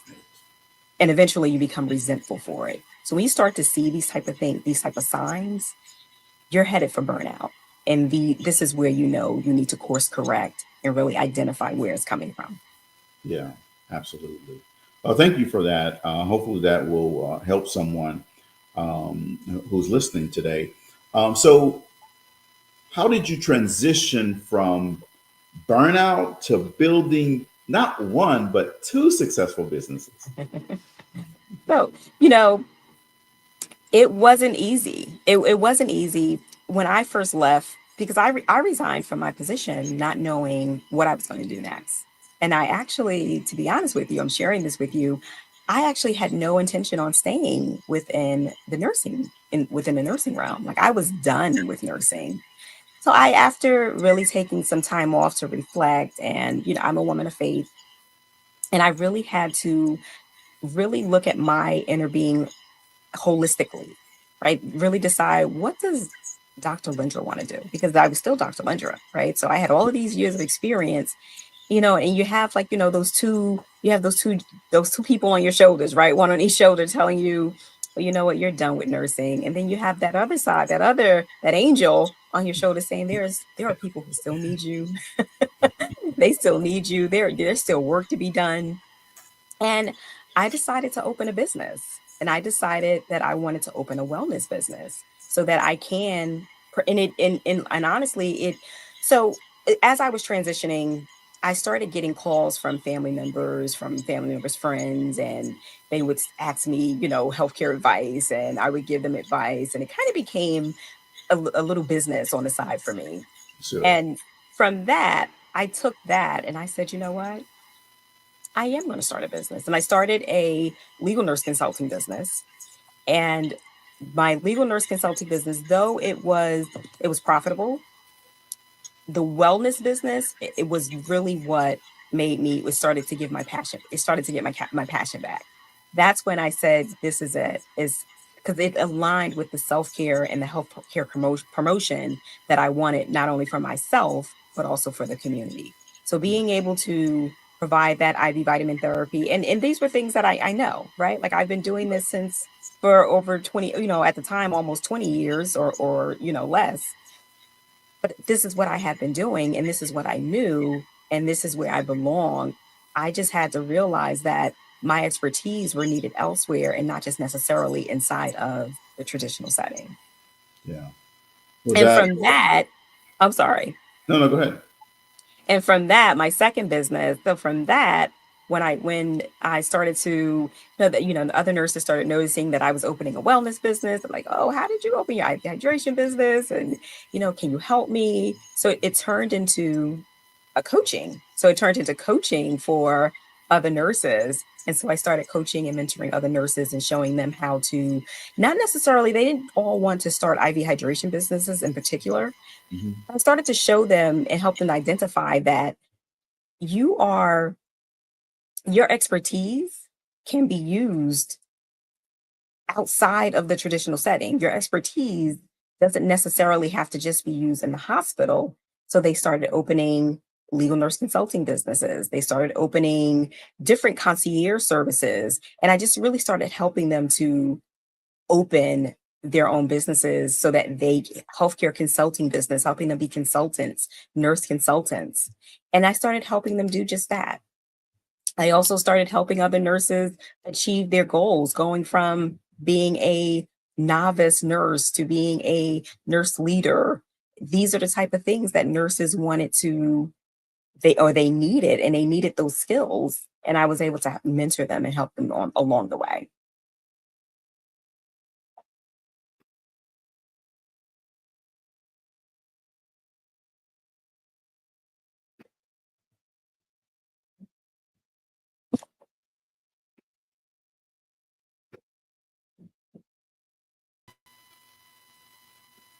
So, what advice do you have for nurses or professionals feeling stuck in a toxic work environment? Move. That's the advice.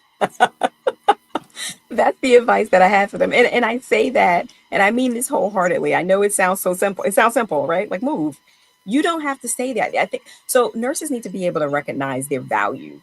And what happens is a lot of times we're in these positions and this is all we know because this is what we were trained to do. We were trained clinically.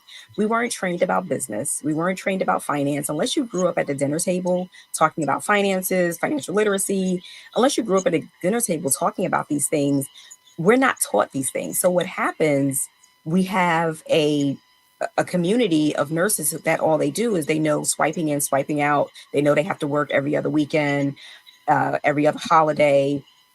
So they don't, and when they're in environments, we're creatures of habit. So we get used to the people who we're working around because what happens is the people who you're working with, you're there so long, you're with them all the time, they become like family. However, if you're in an environment, family or not, and it's becoming toxic, you do not have to stay there. And I think the younger community, the Gen Xers, I think they're really good about moving around. And the other thing that you could do is you really can consider starting your own business. I mean, just recently there was at one of the confirmation hearings, I won't say his name, but mentioned there being AI taking over, they're doing trials now for AI to be nurses. That tells you that we need to start positioning ourselves. I think I was sharing with you earlier, my word of the month is position. We need to start positioning ourselves so that we can start that concierge business. We can stop trading time for money, and that we can start having that financial freedom, that life that we desire. We don't have to stay in those environments. Take your skills, because they're so transferable.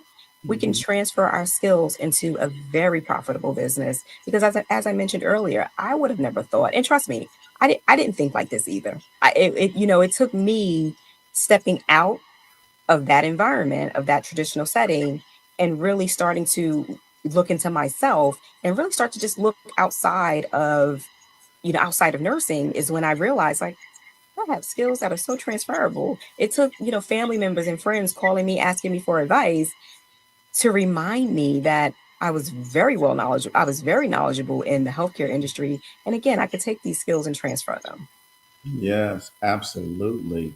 Um, well, it sounds like you've taken your nursing skills, your healthcare background, and all the things you learned over the years, and specifically around COVID, and packed all those things into your business journey, which is outstanding. Now, I understand that you have a upcoming health and wellness conference, and we're going to talk about that. But I think we're going to highlight that here in just a second. And then we'll talk.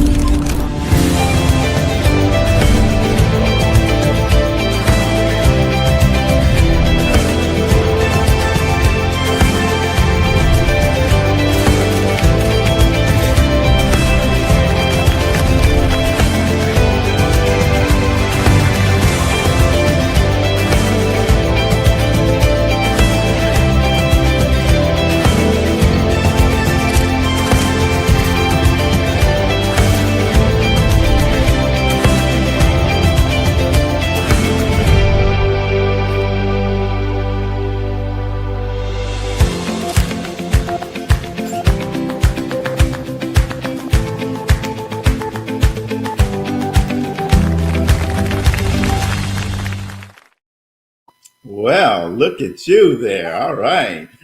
So tell us a little bit about the upcoming Health and Wellness Expo. Absolutely. Now, the Health and Wealth Expo was something that I curated after I launched my book. So, Confessions of a Nurse Executive, we had a book launch, and we got into a lot of discussion surrounding health and wealth and bias in healthcare. And from that, the Health and Wealth Expo was curated. We hosted the events virtually. Well, we've hosted an event virtually last year, and upcoming on February 22nd, we're having our upcoming annual event for the Health and Wealth Expo, a virtual summit. And what you saw there was the Health and Wealth Expo in-person live summit. So the response from the expo was so phenomenal. It was so overwhelming that everyone was like, can we do it in person? You have to do this in person. You have to do this in person. So we did. And we hosted our first in-person event at the National Harbor in Maryland in October. And what you saw there was footage from that summit, which was, again, amazing, amazing, amazing. And now we're coming up on our annual virtual summit on February 22nd. Now, to unpack the summits and what they're about, the summit on February 22nd, we'll be talking about all things nursing, all things healthcare.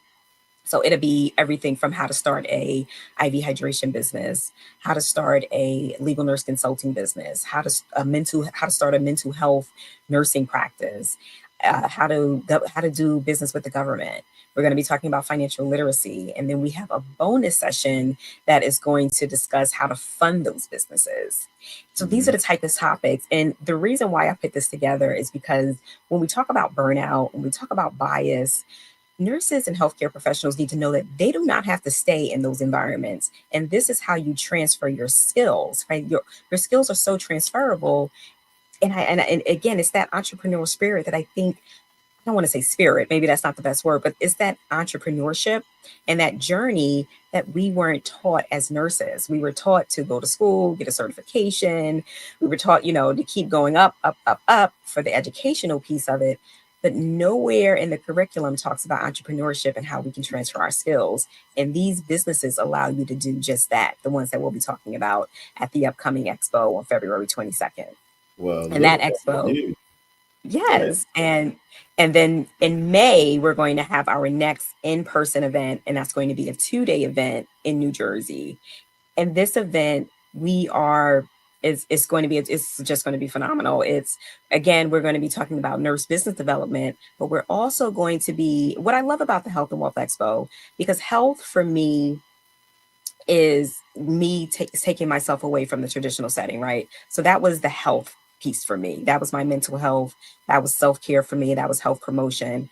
But me going into entrepreneurship is what introduced me to what wealth looks like, hence the Health and Wealth Expo. So at these events, we talk about financial literacy, we talk about real estate, we talk about wealth building and what that looks like. We talk about business planning.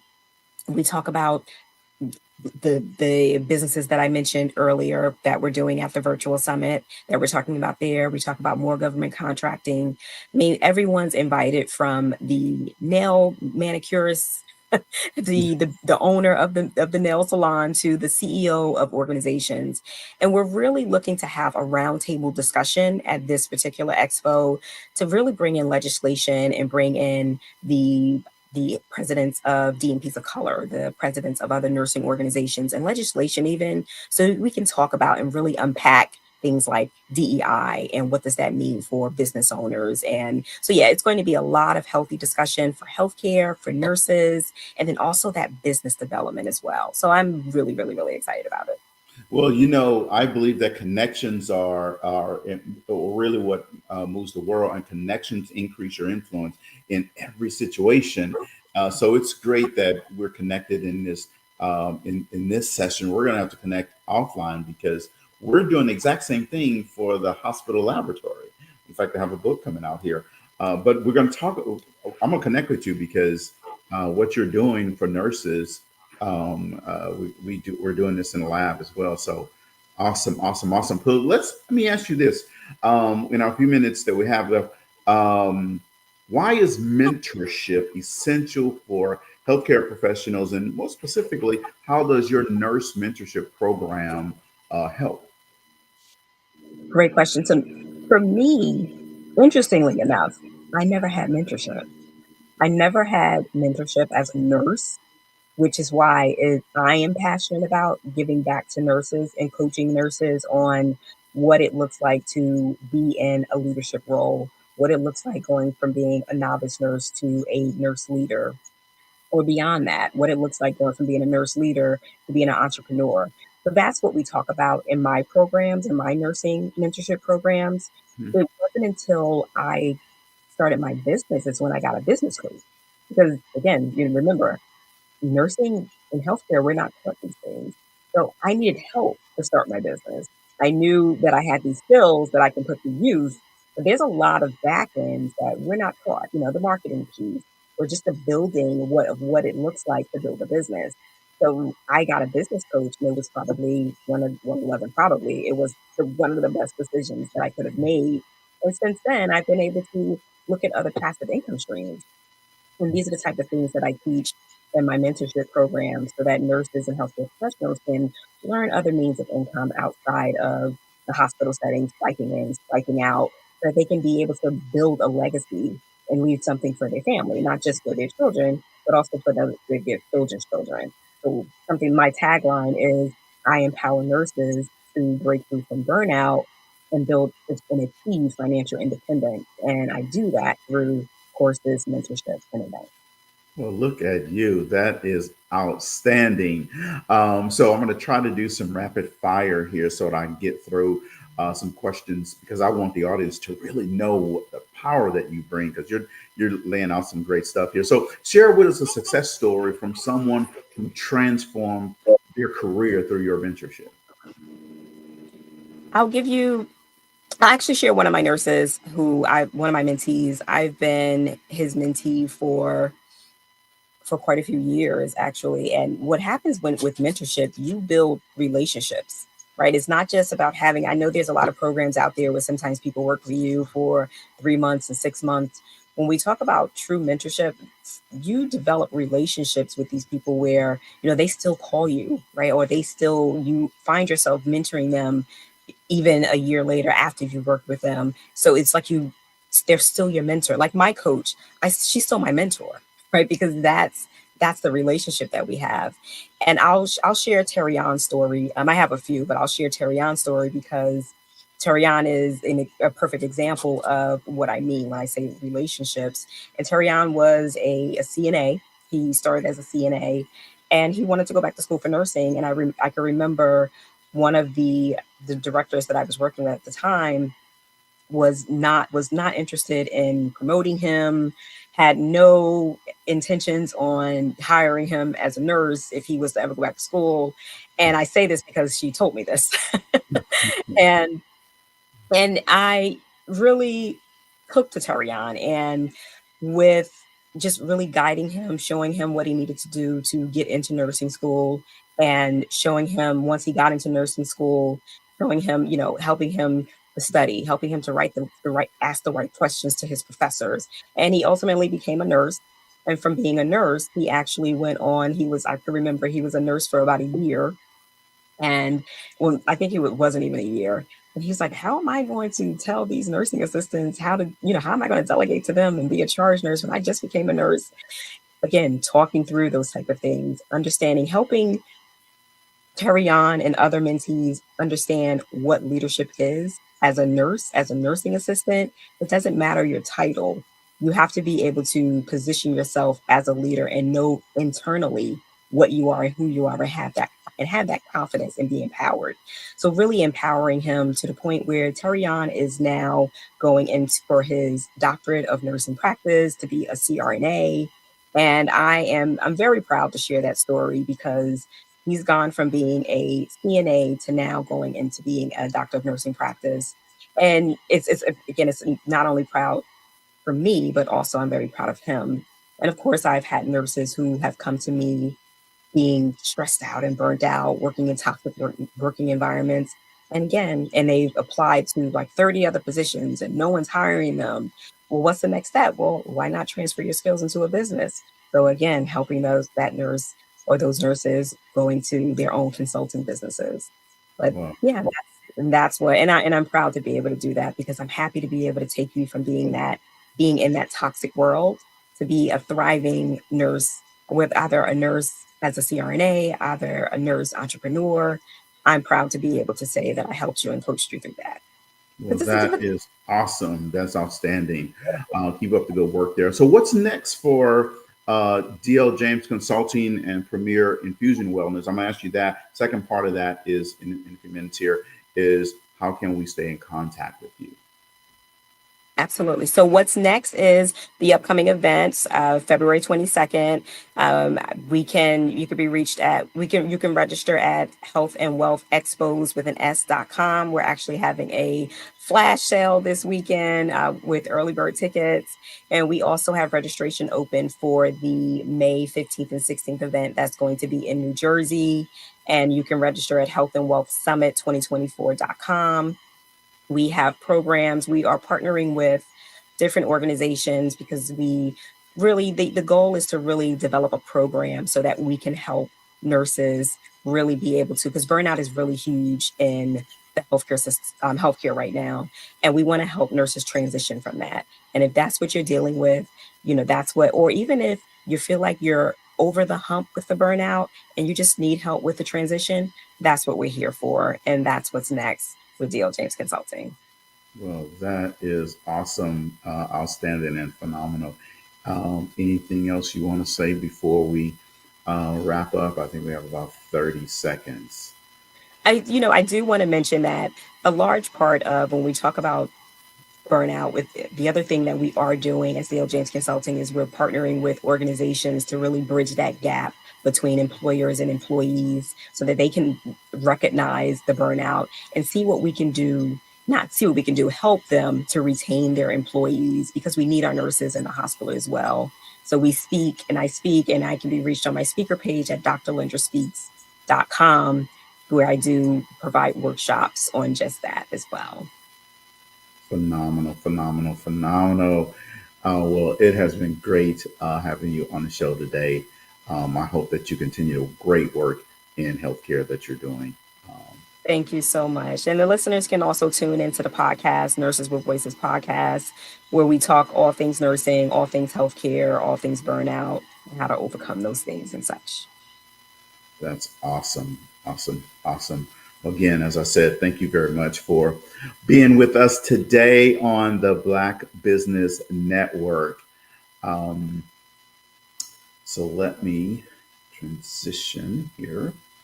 You know, I am Black Business. From the moment I wake until the time I sleep, I am Black Business. I am Black Business. Are you Black Business? I am Black Business. Do you support Black businesses? I support Black business because I am Black Business. Black Business Expo, one of the largest business showcases in the history of Black business in the world.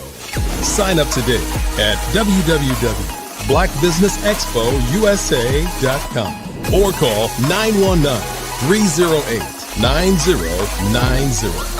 I am Black Business. I am from Washington, D.C., but I was raised in Durham, North Carolina. I came to Durham when I was about 5 or 6. And then I travel back and forth to D.C. because it's where my people are from. One of the unique things about my family is my mother, she's also an artist. She does quilting. And she does a lot of artistic things. And then my son, he draws with both hands, his right hand and his left hand like I do. So that's kind of a family trait. And then my other son, he's a videographer. And my daughter, she works, she's a regional vice president for Sunglass.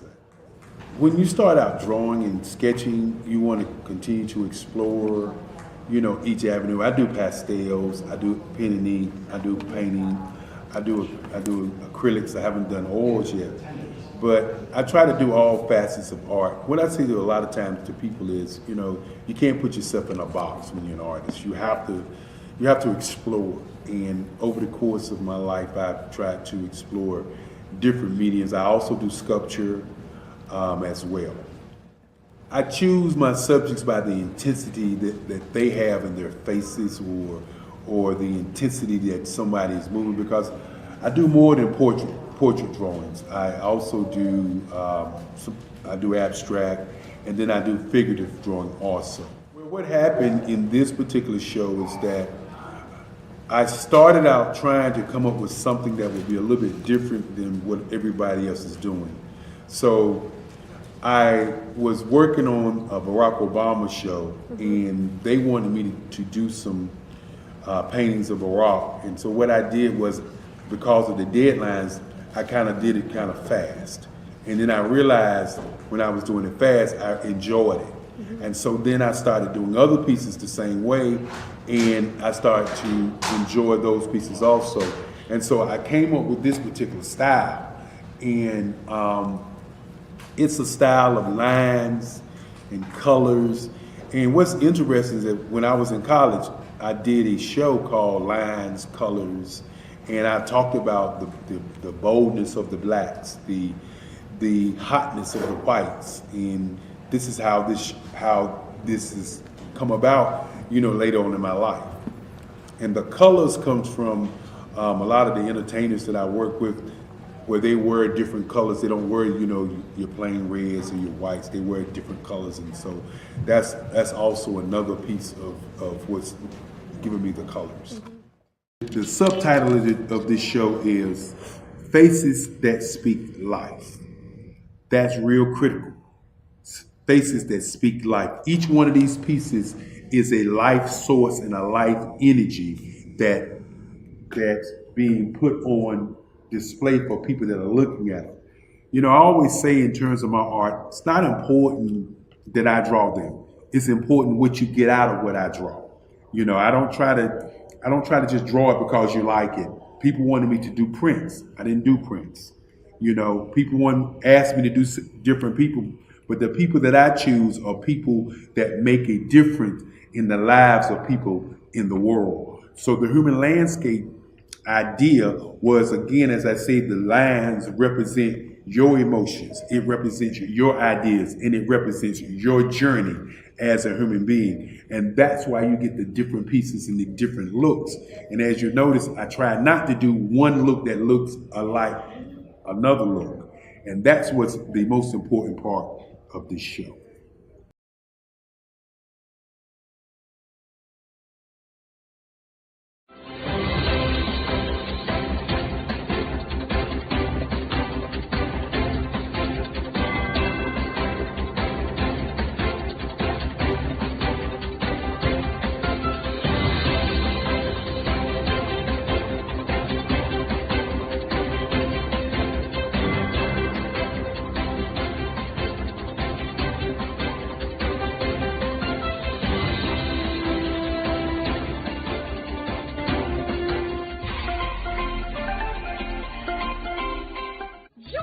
Dr. Eric Kelly III and a host of phenomenal speakers from all around the globe for this 7-day virtual event that you don't want to miss.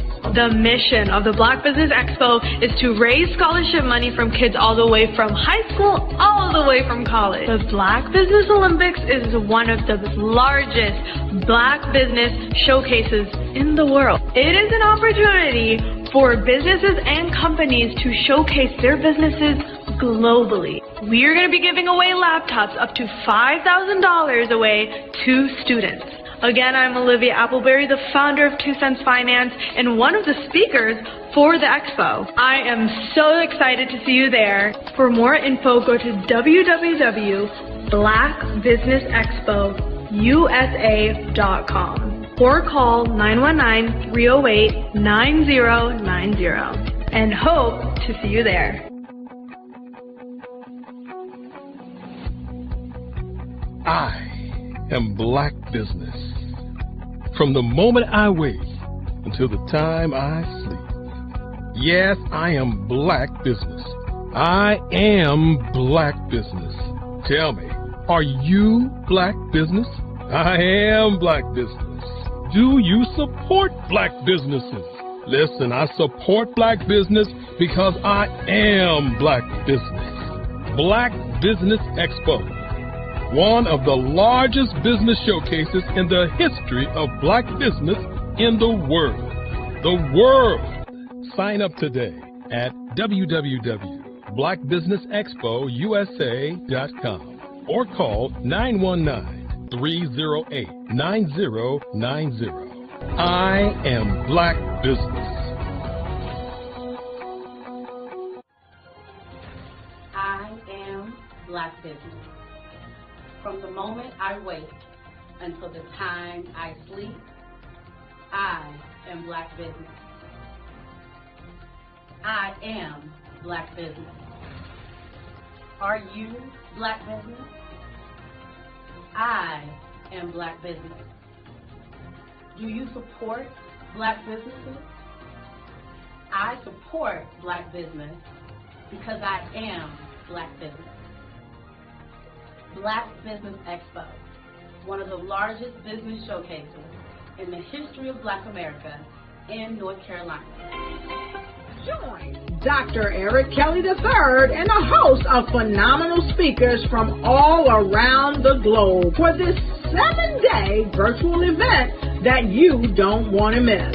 The mission of the Black Business Expo is to raise scholarship money from kids all the way from high school all the way from college. The Black Business Olympics is one of the largest Black business showcases in the world. It is an opportunity for businesses and companies to showcase their businesses globally. We are going to be giving away laptops up to $5,000 away to students. Again, I'm Olivia Appleberry, the founder of 2 Cents Finance and one of the speakers for the expo. I am so excited to see you there. For more info, go to www blackbusinessexpousa.com or call 919-308-9090 and hope to see you there. I am Black Business. From the moment I wake until the time I sleep. Yes, I am Black Business. I am Black Business. Tell me, are you Black Business? Black Business Expo, one of the largest business showcases in the history of Black business in the world.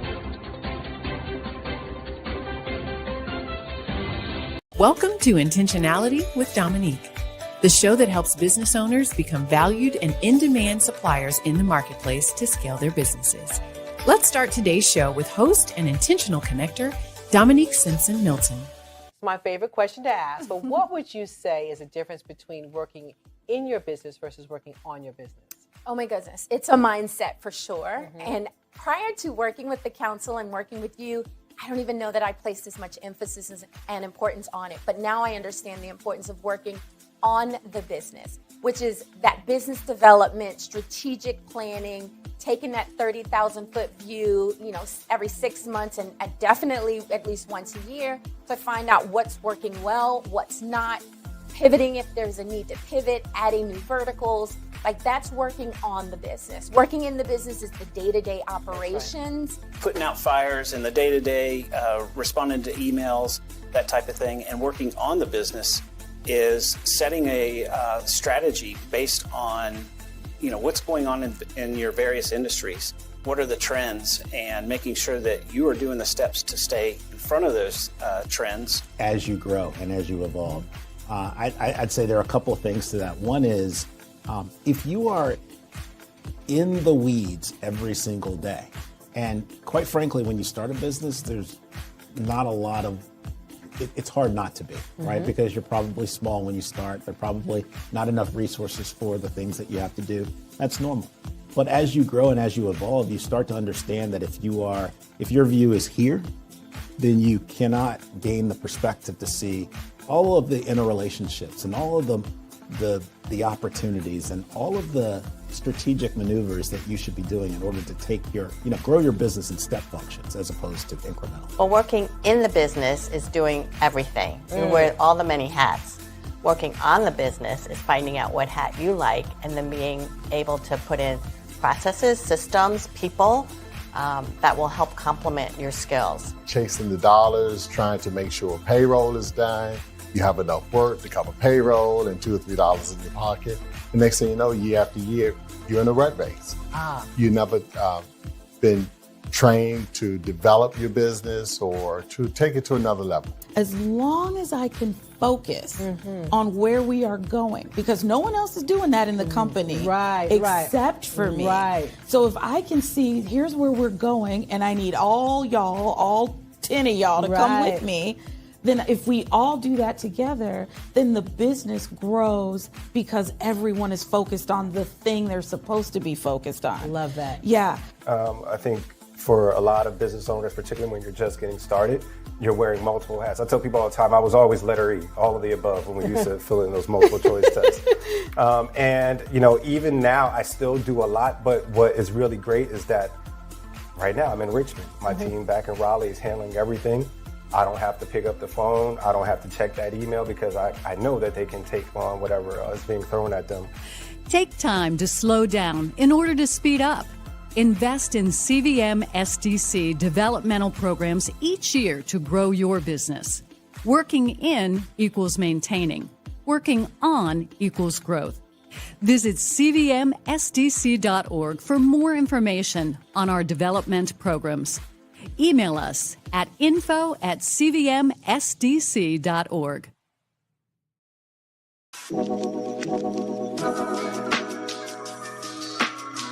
The African company and the African CEO is making a conscious decision to bring on someone external to the continent versus bringing on someone who is from Ghana or Kenya or South Africa.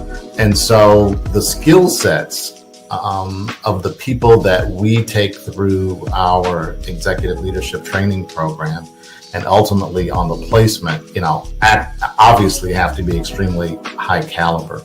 So what we look for are corporate executives at the vice president to C-suite level, as well as Black entrepreneurs. When we look at the Black corporate executives, we're looking for some very specific skill sets, whether that be around supply chain, sales and marketing, engineering, product development. We want our folks to be able to add immediate value to the corporate board, right? And the other thing is, even if they don't necessarily have specific industry experience, they're bringing a diversity of thought.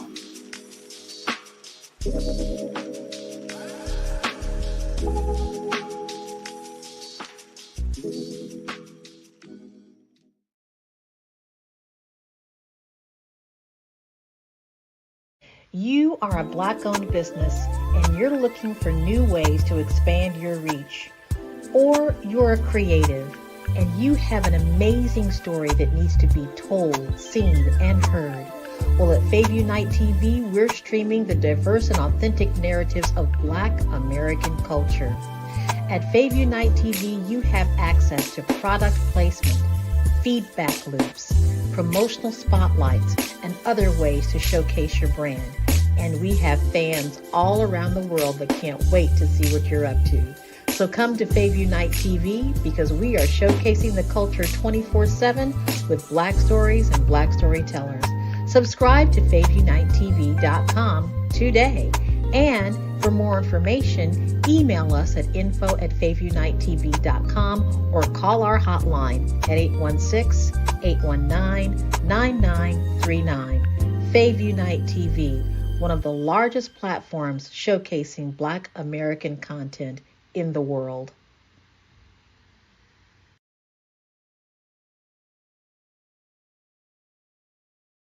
CTR Media Network is now accepting new podcasters to join our growing network that's reaching 350 million global listeners. Have you heard?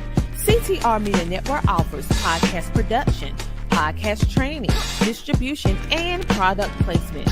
Book us for your next event or schedule an interview with CTR Media Network podcasters today. To learn more, go to ctrmedianetwork.com.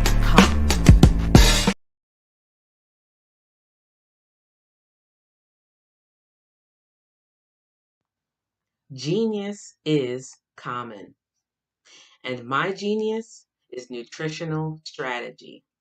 I am Shawnee Smith, the owner and creator of Can Do Spice. Can Do Spice was created because I knew that adding herbal and mineral supplements to my diet did not have to be boring. In fact, because I'm a food enthusiast, I knew I could create something flavorful and explosive that also had the benefit of adding herbal supplements such as sea moss, bladderwrack, burdock root, and black seed, just to name a few. I invite you to take this journey with me where we come together and take control of our nutritional health. It is my way of sharing my genius, the gift of flavor and the healing power of herbs to the world. What is your genius?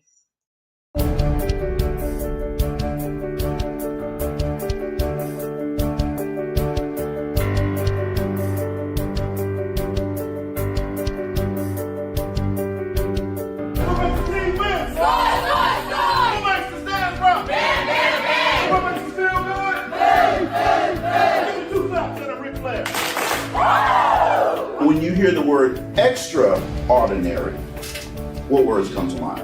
Outstanding, above and beyond, yes, way above average, amazing, huge, right? Well, here's what I want to tell you.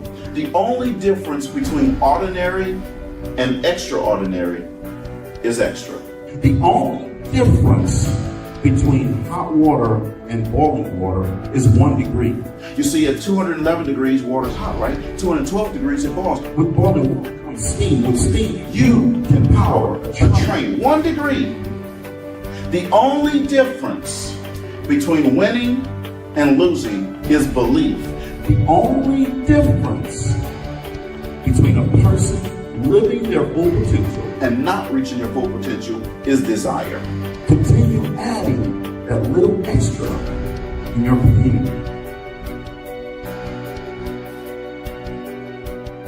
There's a difference between success and significance. Success is adding value to yourself. Significance is adding value to other people. The question you have to ask yourself there is, how can I add value to them?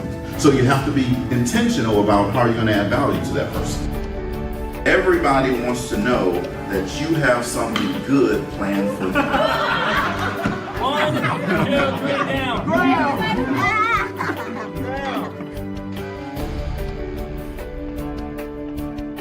See, there were 2 guys that decided to take lunch. They were factory workers. And they sat down, and one guy reached in his lunch pail, and he pulled out a sandwich. And he looked at it and he says, oh my God, this is another bologna sandwich. He goes, I don't want another bologna sandwich. I hate bologna. Why do I keep having bologna sandwiches? His friend said, come on, man, just relax. He says, it's going to be okay. He says, next time, tell your wife, don't fix your bologna sandwich, and it'll be okay. He said, leave my wife out of this. I fix my own one every day. You see, the bologna that we have in our life, we pack it. The bologna that we pack in our lunch pail, we put it there. The question is, what bologna are you packing in your lunch pail every day? What bologna are you packing with you from last year into this year? And what bologna are you going to pack from this year into next year? This young lady right here, I got married when I was 19. She was 17, senior at Washington Marion High School. We didn't want bologna in our lives forever. We decided to live a life of significance and give back to our community that helped us every day. Not every other day, not some days, not most days, but every day to give back to someone else.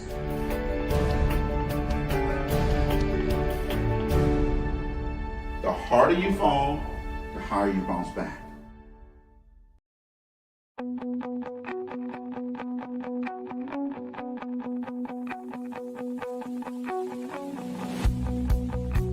I am Black Business. From the moment I wake until the time I sleep. Yes, I am Black Business. I am Black Business.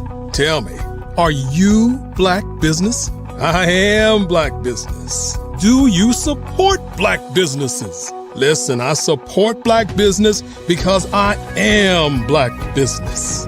Black Business Expo, one of the largest business showcases in the history of Black business in the world. The world! Sign up today at www.blackbusinessexpousa.com or call 919-308-9090. I am Black Business.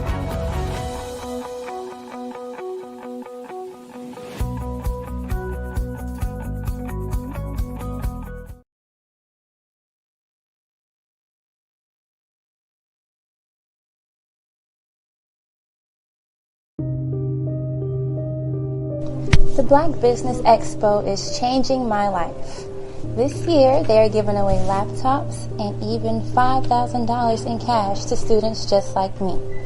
I'm Alexis, and I want to go to college to fulfill my dream of becoming an entrepreneur. Help the Black Business Expo going to www.blackbusinessexpousa.com and also becoming a vendor, a sponsor, or donating.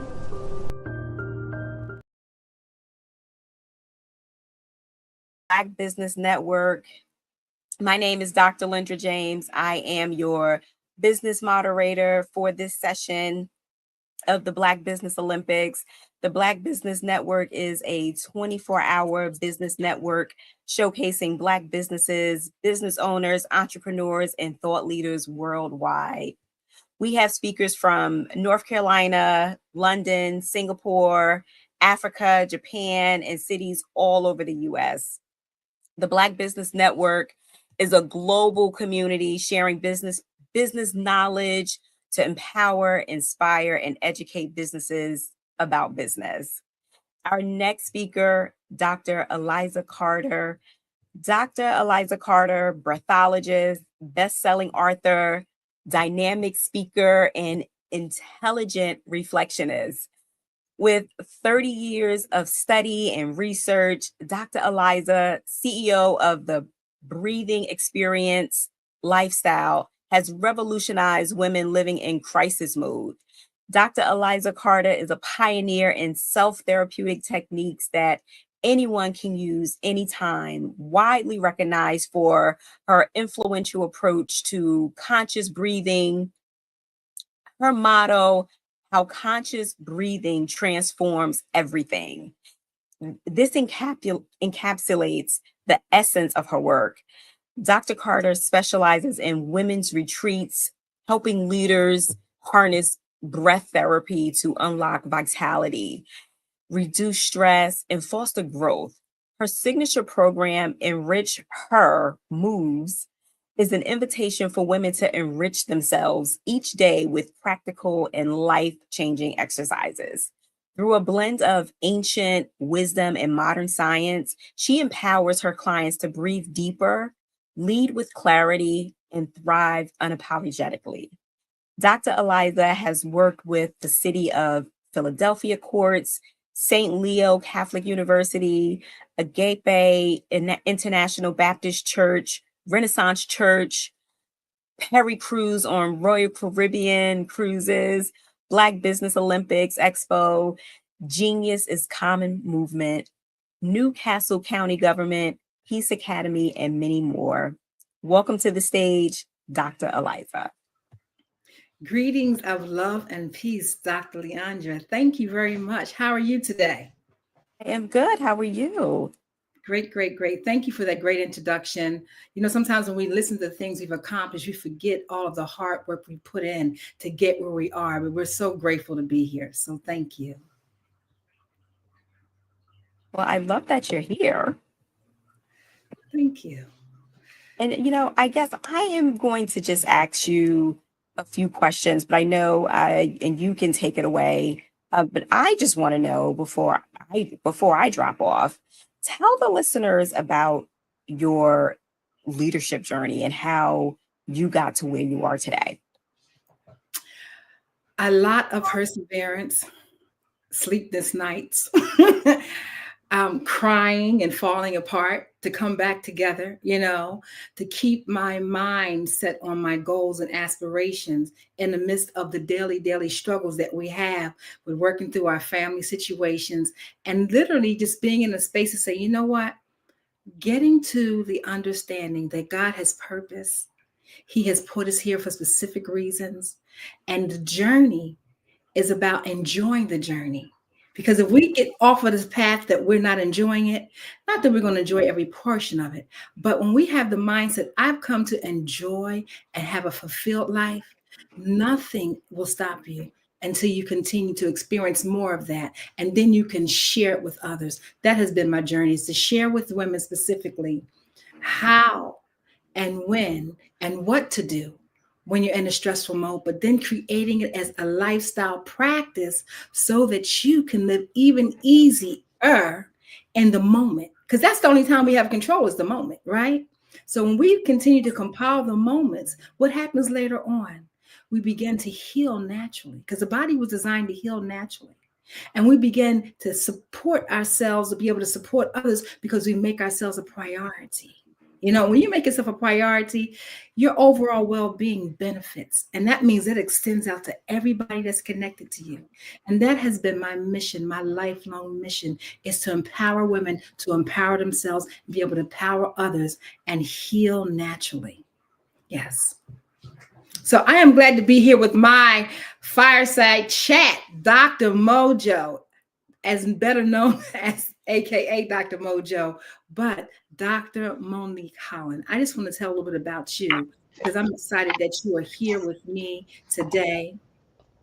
So I present to you Dr. Monique Holland, the founder of Your Healthy Mojo, a platform dedicated to empowering women to reconnect to their inner selves through holistic self-care practices. Literally, she is passionate about helping women, particularly those navigating midlife transitions, cultivating self-love, balance, emotional resilience. With years of expertise, she personally understands the challenges of women and what we face. And she continues to be a beacon of light because she works in so many different areas. And I'm gonna let her talk about the Reiki, the self-care practices, her doing the chakra cleansing and working through all of those modalities to help women who are in midlife crisis, women who are transitioning from the ages of maybe 40 into 60 into 70, but whatever age you find yourself at, Dr. Monique, and I can say this personally, has the real mojo. And I say that because I had a session with you last week. Yeah, she did. Yes, yes, yes. Thank you, Dr. Elijah. It's an honor to be here. And what I'm doing and why I'm so passionate about this, I call myself like the self-care spiritual cheerleader because I feel I'm a cheerleader. You know, I had to learn to be a cheerleader with myself through using those different modalities from sound healing to Reiki. And y'all might have heard of it where they say laying hands on people, as well as you know, just learning to honor the self is what I my focus is for women, is learning for them to honor themselves and to make time for themselves. Learning to be the main character in their own life is no more co-starring. And you know what I mean by co-starring. That's where you are doing everything for everybody else, wearing a lot of hats. It's that putting, you know, taking that hat off and spending time for yourself. So what I do is help women to find that wholeness, to find that bliss, that harmony within. Yeah. That's who you are, Dr. Mojo. That's exactly it. That is exactly it. So our fireside chat is all about navigating stress today, because when we look out into the world, we can see that stress is all too common. Yes. And when you think about how you got started, just briefly, Dr. Mojo, how did you get started in this platform? Oh, in this platform, I was in the world that we're living in now. It's probably been the world we've been living in all along, but I was taking care of, I had to stop working to take care of my former educator. I had to start taking care of my husband full time.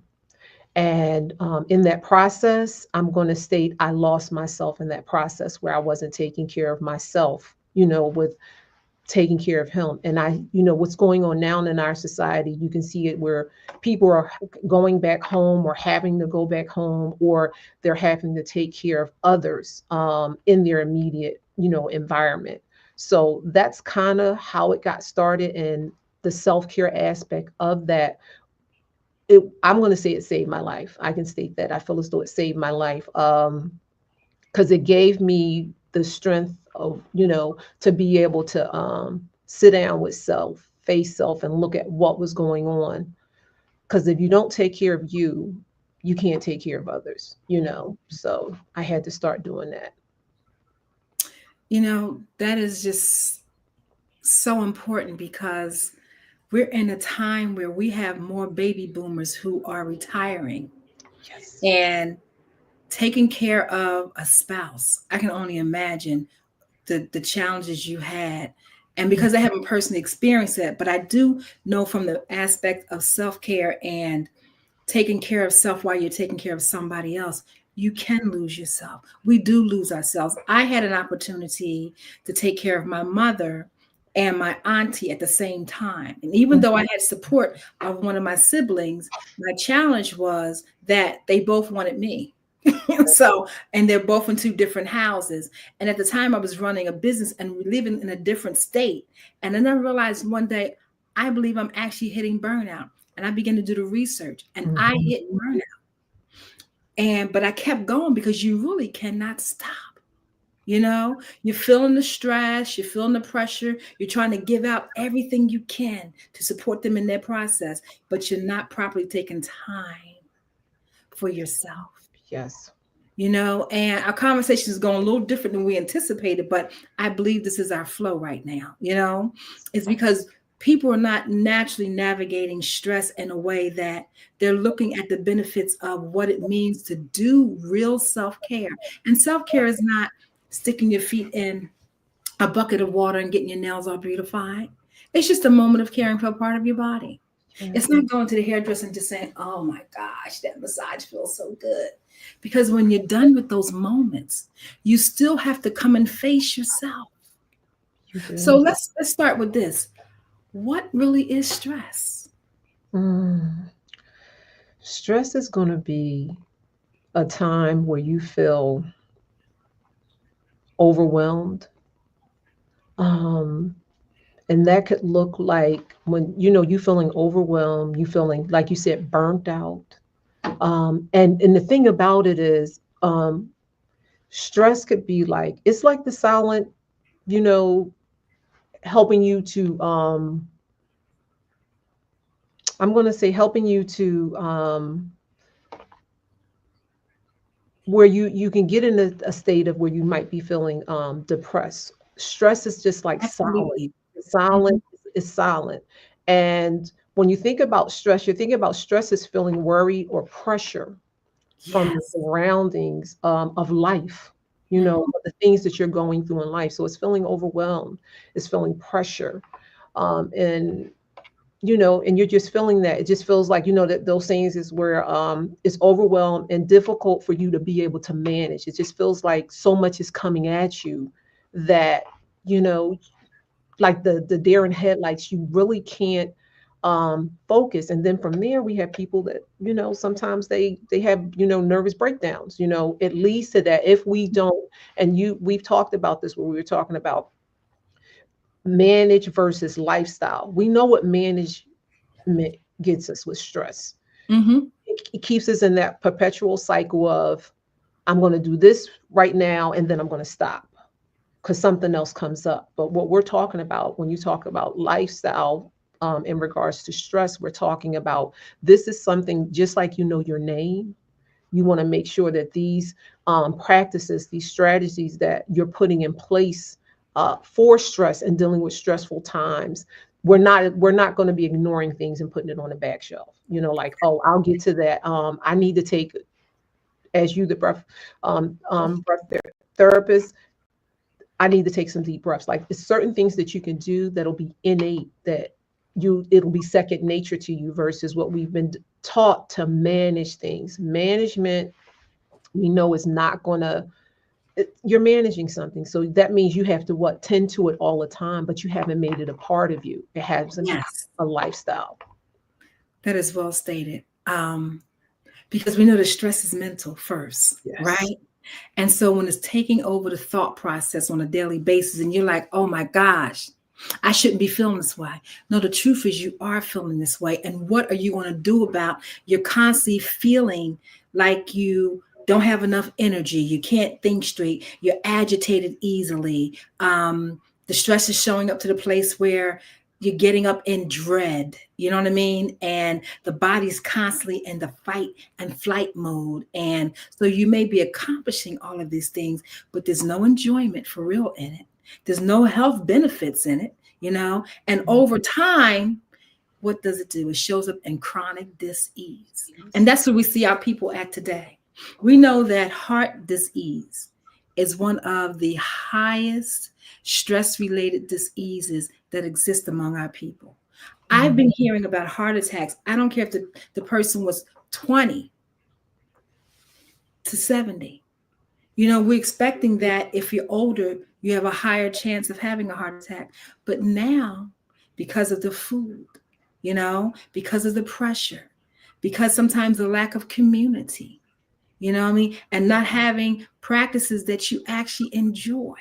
You know, when I sat down last week and had your Reiki session, I got on the floor and I simply received, because we give out so much, and we could not even meter the amount of energy and love and don't want to do it, but do it anyhow energy. And sometimes we don't understand how that don't want to do it and do it anyway. That's the real pull that comes from inside.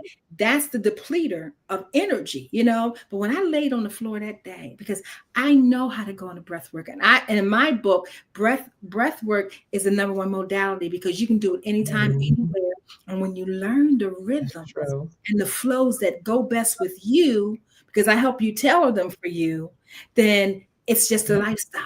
But that moment I took to lay on the floor, oh my gosh, and receive and listen to the frequency sound that I love the sounds that vibrate within and give me a chance to just simply rest, reset, and replenish. Because we are not replenishing, we don't understand that stress becomes your best enemy, really. You know what I mean? And I would say breath work should become your best friend. People today need a coach. They need to go into sessions. I can think about the times I go and have a massage, and it feels good in the moment, but it's not a practice every day that helps to release and reduce the stress, So when we think about it from that point of view, and we speak to women right now, because on this platform today, there's men, there's women, there's college students, there's business owners. But the truth is that we all are experiencing the environment pressures. Yes. The external pressures of looking at the political world, just looking at our neighborhood, and then going into our own homes and our families. Yes. So for you, what is one of your favorite practices that you use for your self-care and navigate stress? Yes, thank you for that. One of the main things that I do is going to be, I do breath, and I do my sound bowls. Even after, to give an example, a go-to when me and my niece are working out, our cool down is with the sound bowls. So I'll play them and let it resonate, and then we'll just lay down and just relax. So that's one of the things that I do with it in regards to de-escalating myself. So it would be breath would be first, as you stated, because you take that breath in, and that's going to take and calm and relax you down, relax. And then if I have my sound bowls, I'll do that. I do have some other techniques as far as with sound baths. If you don't have a sound bowl, you do have your voice. So you're able to there's different sounds that you can state for sound healing. And to give an example, for one, the Vedic side or Tibetan, for one of the roots for the sound, you can do like Ram. So there's certain sounds that you can state to help to put you in that state. And if you, that might be if you're alone, but if you're in a place with someone, I like what you stated. I think that breath is always going to definitely help in calming and relaxing you with doing that. And if you're not able to do that, you can hum or silently say some affirmations to yourself, something that's going to bring you presence. Because you spoke on, and I wanted to add this to what you stated, you spoke of the presence. So normally with stress, when something is coming up, it's either coming up from something from our past that's taking us away from the present, or it's something where the pressure of something that's going to be happening in the future. So what you're doing is either using the modality of breath to put you back in your body and put you back present, or you can use sound to put you back in the body to bring you presence. So when we're in those type of stressful type of situations, it's most of the time it's taking us out. And what I mean taking us out is taking us out of where we are. Like it's taking us out of our body, and we want to get back into our bodies. Absolutely. Absolutely. There's a couple of things I heard in that, because we're in a state of AI. And there are certain things I have to say AI will never, ever be able to do. And that is replace the human voice, the human energy, the soul of our energy. You know what I mean? And the liveliness of who we are. I was telling a couple of clients a couple of days ago about not going to bed, listen to AI speak into their soul, because AI doesn't have a soul. So what is that real energy? You know what I mean? That's happening. You need to hit somebody whose voice you can hear with the vibrational life force in it, because if not, you'll start doing a lot of AI stuff. You know what I mean? When it comes to sound and healing and self-care, and it's empty. Their words are being spoken, but there is no supernatural vibration in it, because there's no soul in it. And that will never, ever be able to change. I don't care how many robots they create. It's even the same thing with music. You know, when you go hear a live band, it's different. And you hear a singer, you know what I mean? For me, I like to go on YouTube and look at all the live Earth, Wind, and Fire videos, because I absolutely love them. You know what I mean? AI was nowhere around at that point in time. But when we think about now how important it is to get into a community, like your community, like my community, and the things that we do together, because we recognize that AI has come to disrupt and make things a little easier for us. Definitely. You can go put a prompt in and get pretty much what you want. You can create a video, you know, get a strategy. Those things are great. But when it comes to self-care and navigating stress, you have to have your own style in which you have learned the different modalities to use for yourself, because there you go. If you don't have it for yourself, you're looking on the outside to get something that you can only give to yourself. So with that, I'll say is AI is a good medium, but coming to one of your sessions, I'll say this, coming to one of your sessions, how much has that even changed your life and shared with others? Wow, it has. I have, you know, friends and family that contact me that ask me to do a session for them. So I've been doing, you know, clips like you were saying on the Zoom, doing a recording and then packaging it and then sending it to them. So it does, to me, I feel my relationship with myself is even better. That's what I'll say. I'm going to say my relationship with myself is better, because that's what, you know, your relationship, and you talked about some things. You said my relationship with myself has gotten even better. I feel more comfortable, how you say, in your skin, and just a more wholeness, I'm going to say, I feel with myself from using the practice of the sound healing. Just a lot there. And when things come up, and because, you know, not to say that I'm not, but when things come up and I say I am stressed, I'm looking at not running from the situation. I'm like facing the situation and, you know, looking at it more solution. So my approach to things is a life lesson, and it's more solution oriented. So it's helped in that way of when I'm looking at things or things coming up and I'm just like, oh, like preparing for this today or other events that I have coming up, you know, be prepared.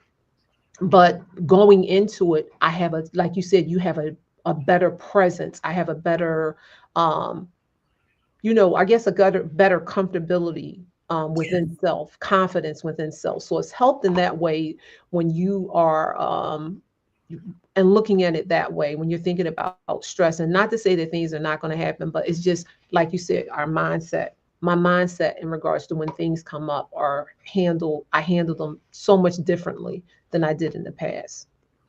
And that's the growth that we want to constantly have. And we get to be the creators of that, which is so beautiful. And that brings me to what happened on Friday night. My girlfriend has sent me the video of the plane crash on Cotman Avenue. I mentioned this earlier. And so I just happened to look at it. I was in the market. I normally don't even do that kind of stuff. You know what I mean? Because I was in the market with one of the clients and was trying to get out of there quickly to get home because my day was long, think about all of those dynamics. But I go and look at the video and I'm stunned because my husband's working across the street from the plane crash. And so I'm like, okay. And I'm start reasoning with myself. Do I fall apart? Because, falling apart, coming back up that rabbit hole is so hard. And I'm not saying that we're not supposed to accept our feelings, because we do. We have to accept where we're at in the moment. But we also have the choice in the moment. Do I allow this to make me feel like I can't make it through, like I can't handle this? Because a lot of times we do feel like we got more on our plate than what we can handle. I know I felt that over and over so many times. You hear the saying, God don't put no more than you can bear. I used to say, people, I don't agree with that. Like right now, this is way unbearable, So in the midst of that, she's coming near me. So I don't want to let her see what I'm experiencing right now. So I call my husband and he doesn't answer the call. So then I go back and I'm breathing and I'm like, okay, I'm gonna go outside and get some fresh air for just a moment. And I'm going to process through if this is real for me, although I don't believe it is. I went straight into, I ain't believing this could be real. I ain't believing he could be involved in this. But then I shifted and I began to send out some words of strength and prayers towards those people that I know were in the midst of the suffering of that. And so I called him again and he didn't answer. So now I'm like, okay, do I call my mother-in-law? So I'm going through all this reasoning, trying to navigate through my emotions at this time.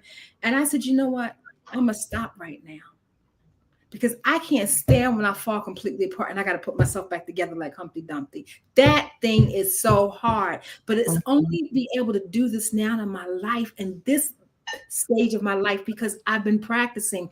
I've been using the modalities that I know, breath, the rhythms, whether it's the mouth breath, the nose breath, the sound breath, you know what I mean? The touch breath, whatever it is, I know that it's working. So about 20 minutes later, he calls me. And you will not believe this. He didn't have no idea that the plane crashed because he had left. No idea of the plane crash. You see how your mind and navigating that moment of pressure can be overwhelming, and it begins to tell you these lies. You're supposed to feel bad. You're supposed to fall apart. You're supposed to not believe you have any hope. You're supposed to feel helpless. That's what stress does to us. Yes. It makes us feel like we have no part in how we navigate the next moment. And that's the part we do have the power to do. That's what we equip ourselves with, the practices that we do every day to make sure when something shows up, we know it's a part of the life path. I meet so many clients over the years to see that wasn't supposed to happen. Well, we do have choices in these things. And some things we simply cannot avoid. But when we can't avoid them, we have to have an acceptance to be able to say, you know what? I've got to find a way to let this go. Yes. I've got to find a way to get to the other side of from the pain to the calming state, because there's different stages that we go through. There was different stages you went through when you were caring for your husband. There were different stages when I was going through when I was caring for my mom. I care for my dad, my mom, my aunt, you know what I mean? So when I think about the stages, we've got to give ourselves the patience. We've got to connect to the experts, you know what I mean? And I say this to those outside because I'm connected to you, you're connected to me. We have other people in our community who do some things differently, but it's all self-love care. It's about being able to know that healing is all right, that we do have the tools and techniques and strategies, and these are ancient practices. Yes. This is not new stuff. You know, when I think about seeing my grandmom sit on the porch in the evening when she come from work, that was a practice of relaxation.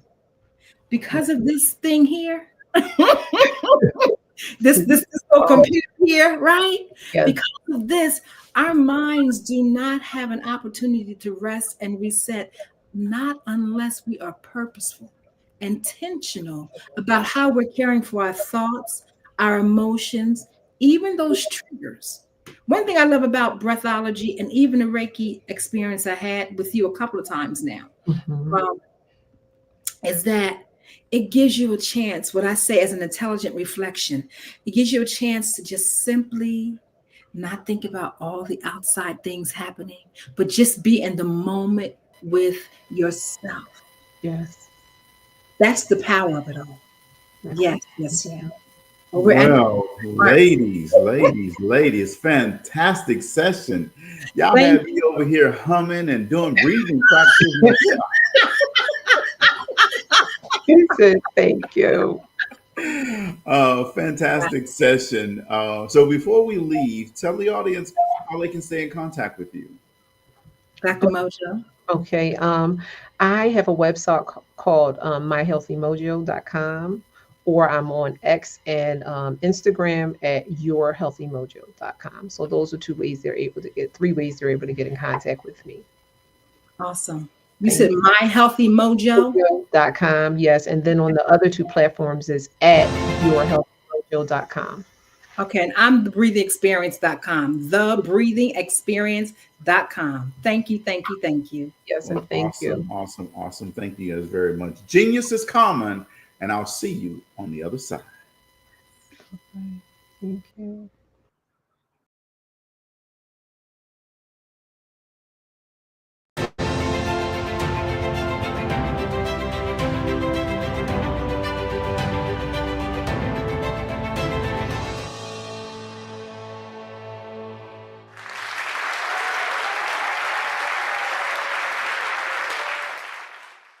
You see the career opportunity. You feel it's yours. After all, you're well qualified, but you don't apply. You feel stuck and can't move forward in your career. I've learned as a 10-year career strategist, we must learn how to show up. To show up, we will rise up. We have an amazing resource on this planet, a resource with tremendous potential. That resource is us, women. Far too many of us, when we want to rise up and advance in our careers, we hit an invisible barrier. It's called the glass ceiling. And when we do make it through the glass ceiling, chances are we're more closely scrutinized than men. As women, we face more barriers to promotions in many organizations. However, I've discovered the biggest barrier, believe it or not, is ourselves. As women, we often hold ourselves back.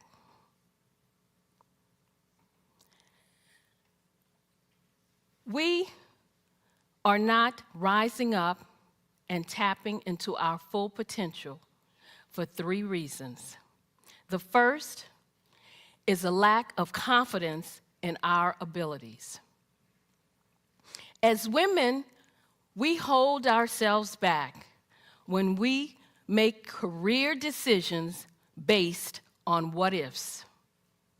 We listen to that little voice in our heads that says, what if I'm not good enough? What if I don't have what it takes? What if I fail? An article in the Harvard Business Review says, men will apply for a position when they meet only 60% of the requirements. Good for them. But what do?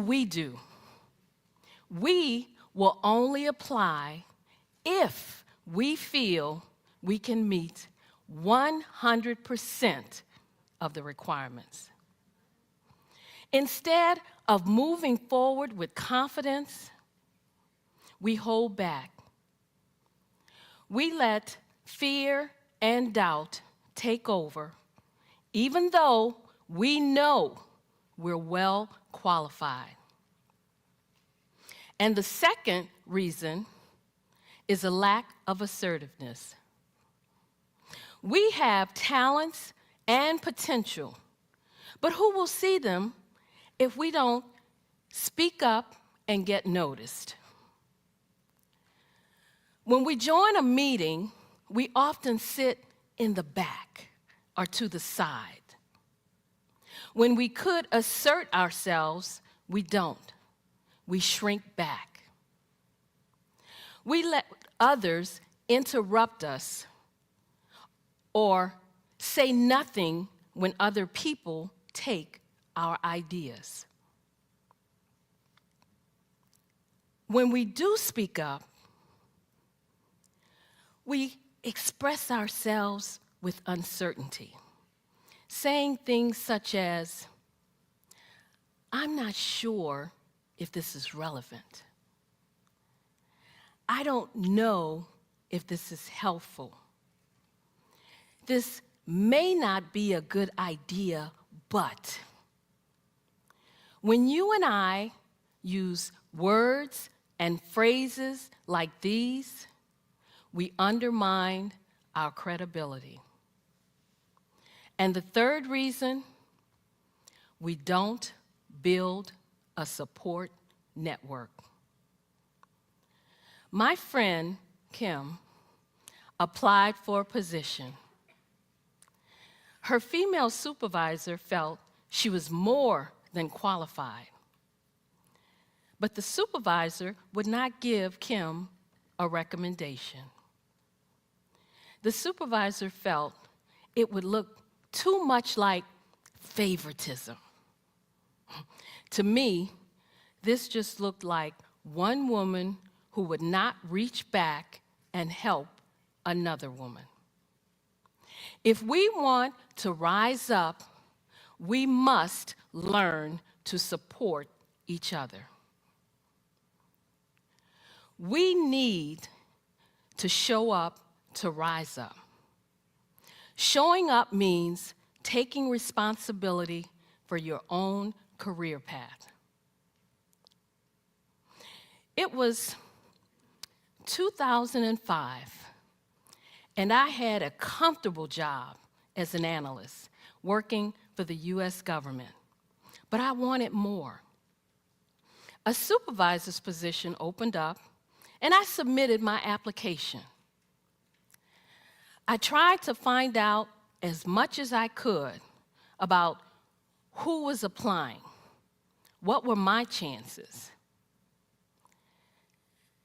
I discovered that 2 men were applying for the same position. I also discovered that neither of these men had the qualifications that I had. But I was optimistic because one of the women on the interview panel told me that she would support me. So I walked into that interview room well prepared. I answered all their questions. I aced that interview. 3 days later, I was told I wasn't selected.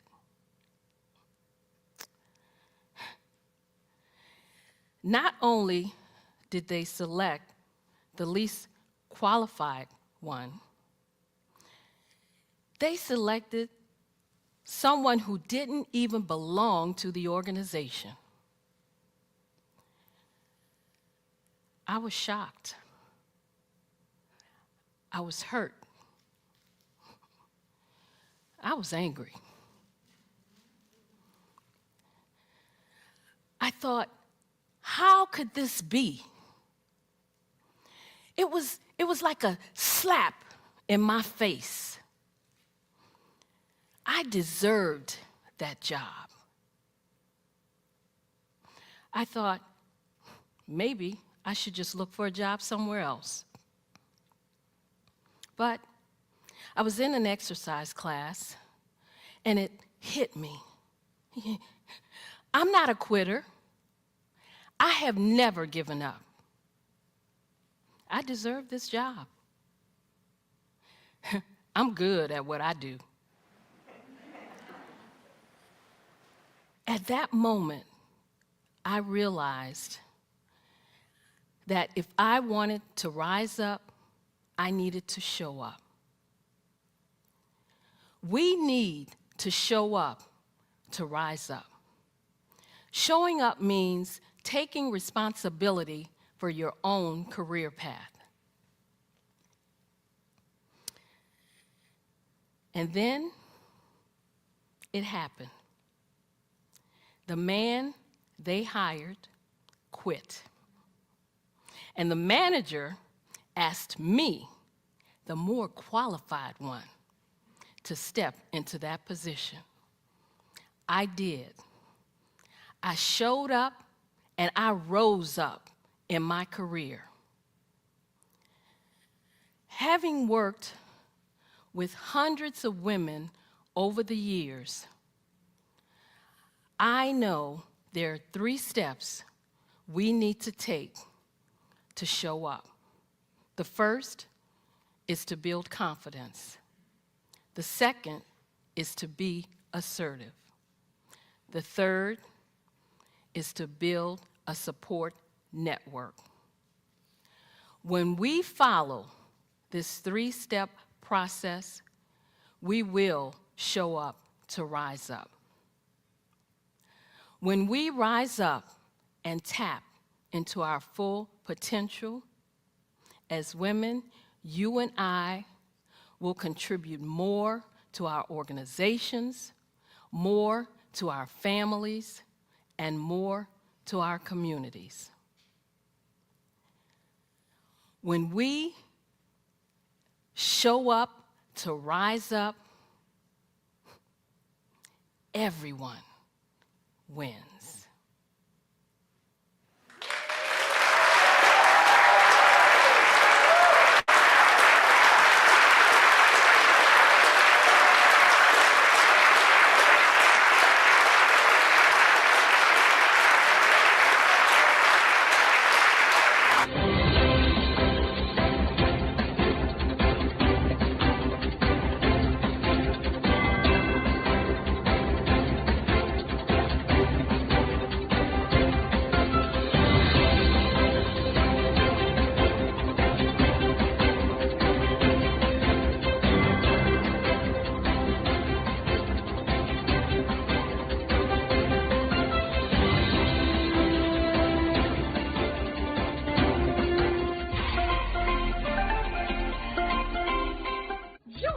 Dr. Eric Kelly III and a host of phenomenal speakers from all around the globe for this 7-day virtual event that you don't want to miss.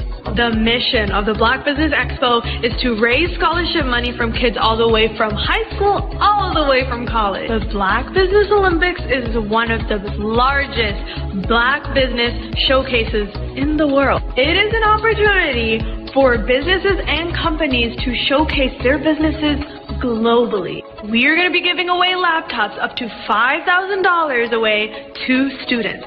Again, I'm Olivia Appleberry, the founder of 2 Cents Finance and one of the speakers for the expo. I am so excited to see you there. For more info, go to www.blackbusinessexpousa.com or call 919-308-9090 and hope to see you there. I am Black Business. From the moment I wake until the time I sleep. Yes, I am Black Business. I am Black Business. Tell me, are you Black Business? I am Black Business. Do you support Black businesses? Listen, I support Black business because I am Black Business. Black Business Expo, one of the largest business showcases in the history of Black business in the world. The world! Sign up today at www.blackbusinessexpousa.com. or call 919-308-9090. I am Black Business. I am Black Business. From the moment I wake until the time I sleep, I am Black Business.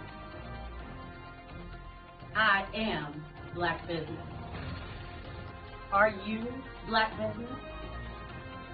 I am Black Business. Do you support Black businesses? I support Black business because I am Black business. Black Business Expo, one of the largest business showcases in the history of Black America in North Carolina. Join Dr. Eric Kelly III and a host of phenomenal speakers from all around the globe for this 7-day virtual event that you don't want to miss. The mission of the Black Business Expo is to raise scholarship money from kids all the way from high school, all the way from college. The Black Business Olympics is one of the largest Black business showcases in the world. It is an opportunity for businesses and companies to showcase their businesses globally. We are going to be giving away laptops up to $5,000 away to students. Again, I'm Olivia Appleberry, the founder of 2 Cents Finance and one of the speakers for the expo. I am so excited to see you there. For more info, go to www.blackbusinessexpousa.com or call 919-308-9090 and hope to see you there. I am Black Business. From the moment I wake until the time I sleep. Yes, I am Black Business. I am Black Business. Tell me, are you Black Business? Black Business Expo, one of the largest business showcases in the history of Black business in the world.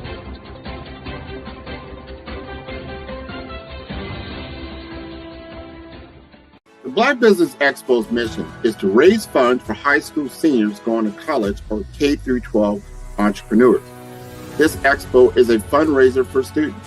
Please, you may go to www.blackbusinessexpousa.com to donate to the scholarship fund or use the Cash App at $BBXUSA. Our goal is to give laptops and up to $5,000 to 10 students. Students can register online at www.blackbusinessexpousa.com. Every dollar counts. Please donate to the Black Business Expo USA Scholarship Fund.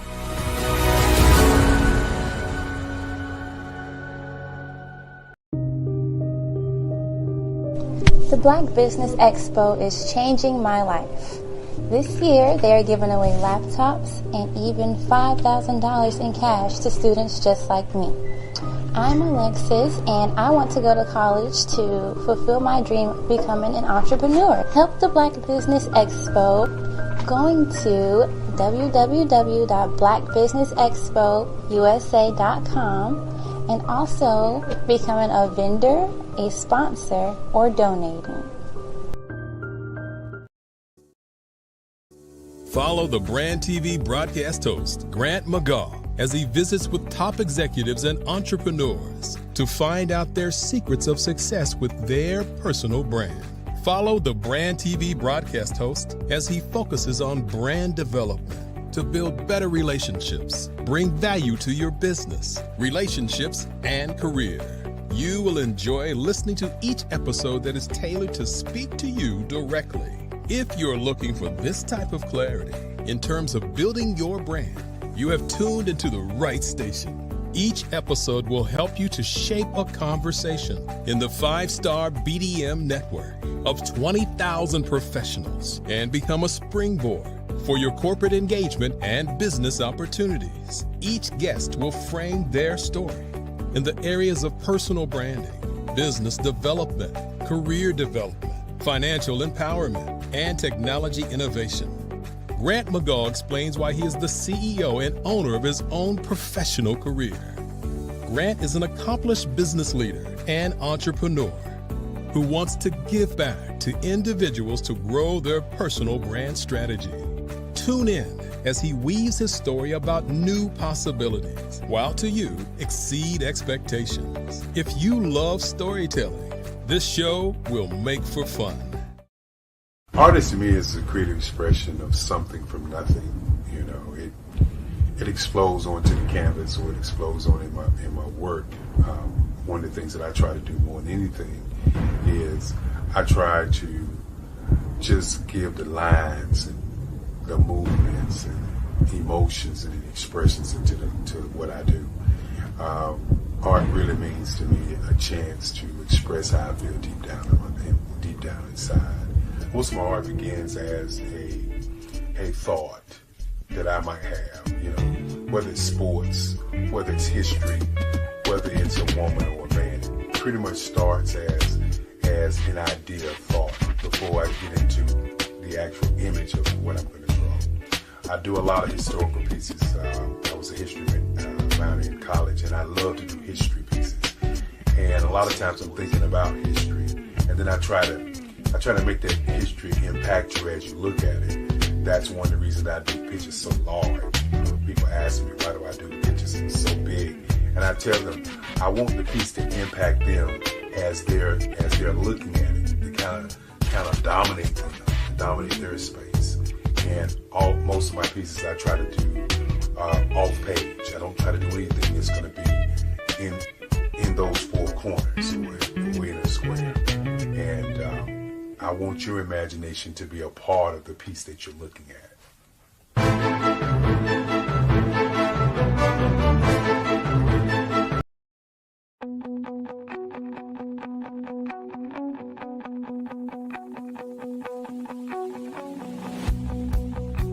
I am Black Business.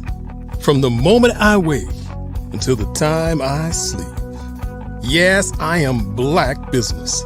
I am Black Business. Tell me, are you Black Business? I am Black Business. Do you support Black businesses? Listen, I support Black business because I am Black Business.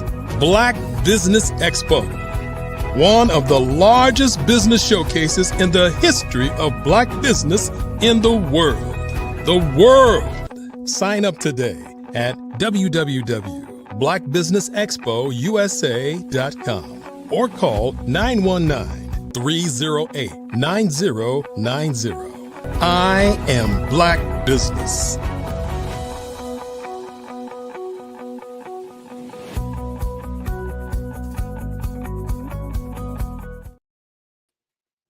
Good evening, good evening, good evening, entrepreneurs, thought leaders, and corporations.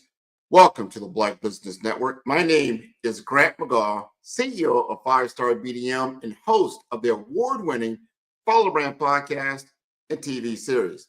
And I am your business moderator for this evening on the Black Business Network. The Black Business Network is a 24-hour business network showcasing Black businesses, business owners, entrepreneurs, and thought leaders worldwide.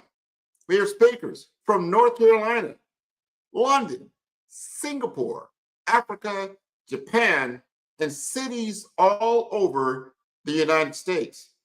The Black Business Network is a global community sharing its business knowledge to empower, inspire, and educate businesses about business. And it is my honor to introduce a visionary leader who is shaping the future, Dr. Eric Kelly III. Dr. Kelly is a dynamic entrepreneur, educator, and community advocate with a mission to uplift and transform lives. With a deep commitment to economic empowerment, leadership development, and business growth, he has been at the forefront of initiatives that create lasting impact. His expertise spans multiple industries, making him a sought-after voice in education, entrepreneurship, and corporate strategy. A true advocate for Black business excellence, Dr. Kelly continues to inspire and pave the way for the next generation of leaders. Please join me in giving him a warm welcome to the distinguished Eric Kelly III, the founder and grandfather of the Black Business Network. Good evening, good evening, good evening, good evening. What a great day, what a great evening. And as we say, genius is common. And I'll see you on the other side. Yes, sir. As we get prepared, as we begin this journey, it's been great. It's been wonderful. It's been something that has never happened before. We've made history once again. And for those of you out there who are thinking about where you were the beginning of this week until now, 7 days of great speakers from around the country, from around the globe. For those of you who have not had an opportunity to be with us, you can review it because we will be showing it over 30 days on bxtv.org. Our, not yours, but our network. Want you to tune in so that we can turn you on each and every day. And I'm Dr. Eric Kelly III, and it gives me great pride and pleasure to say to all of the speakers, thank you, thank you, thank you, thank you. You know, many times we don't say thank you, but tonight I continue to say thank you to all of the speakers. But more importantly, thank you to the audience. Thank you to the young people that watch us. Thank you to the young people who choose the speakers. Thank you to the young people who are looking for a change in their lives. The reason that we do this is to raise scholarships for students who want to do something with their lives. If you look at the statistics, our kids are killing themselves at an alarming rate. Suicide is rampant. You have to ask yourself why. And so I'm going to talk about the why after I thank the speakers. Tonight's subject is going to be about if you don't value your value, then your value will not be valuable. I'm going to talk about why we as a group who are the fourth or fifth economic engine in the entire world don't value our value. But before I do that, let's step back to the beginning of the week. And let's thank the people who make this broadcast important.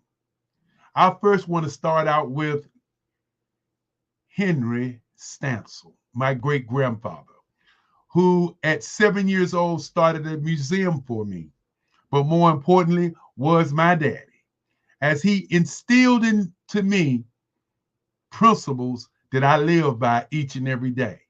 Number one is thinking. Number two, research. Number two, sales. He's probably looking down on me saying, get it right. Number two is sales. Number three is research. Number four is very important, is being relentless. Number five is attitude. Number six is to listen. And number seven, execution. None of this would happen if there was no execution. So I want to thank Henry Stansel, first of all. I want to thank Esther Stansel, his wife, who used to fix those biscuits that made me smile. I want to thank Lovilla Stansel Kelly, my grandmother, who raised me. And many times I talk about having two mothers because my mother was there too, Frances Cagle. I want to thank those great ladies who I would say dropped the knowledge on me as a growing young man. I want to thank my sister, Esther Sherrill, who cooks during this week, the chef of all chefs. I want to thank Lisa Williams, my other sister, who during this week make sure that we have the information intact so that we can talk about this. Want to thank Alfreda Williams, one of my sponsors, also my sister, and Al Cagle. Without his wit, some of this stuff just wouldn't happen. Now, team members I want to thank. Want to thank Jamila Burrell. Jamila Burrell has been tirelessly working behind the scenes to make sure that the speakers are in place. Want to thank Carrie Jackson, Miss Carrie Jackson, who makes sure that our information gets out and make sure that people know where they're supposed to be. And of course, want to thank Dr. Madeline Ann Lewis. And of course, got to thank Grant McGaugh from Omaha, who also ensures not only do we have great speakers, but he's one of our top anchors who makes sure that the ship runs very, very well. Want to thank Sidney Wormsby. Yes, indeed, a young man who continues to breathe life in this project. And we talk about the Black Business Olympics, and each day has a real serious day for people to think about. Monday, inspiration, empowerment, and education. Want to thank Andrea Adams, who moderated during the State of Black Business. Of course, want to thank Darius A. Stanton, success mindset, and of course, business growth he talked about. Sekou Varner, redefining generational wealth and legacy. Dr. Emmanuel Howard, mental health wellness coach. Want to thank him. Want to thank Monique A.J. Smith, sports leadership strategist. Again, want to thank Carrie Jackson, empowering women in business. And of course, want to thank Madeline Ann Lewis again, Executive Women's Success Institute. We talked about business and education, and some of those speakers were Alan Thornton, of course, Dr. Lisa Hilbert of Pathway and Visibility. Want to thank Mary D. Welch, Children Legacy, Literacy, and Publishing. Jimmy Davis, Every Dot Black, and the Entrepreneur Network. Want to thank Clarence Green, Education, Leadership, and Development. Stephanie Hawkins, Building Sustainable Future and Embracing Life. Lima McLean, Corporate Consulting.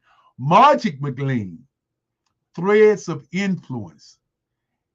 Want to take a moment and say something about Margie McLean, who's been one of the soldiers in this journey from the beginning. Want to definitely thank her. Barbara Wright, as we call her, the $1 Million Grants Director, as she talked about business growth.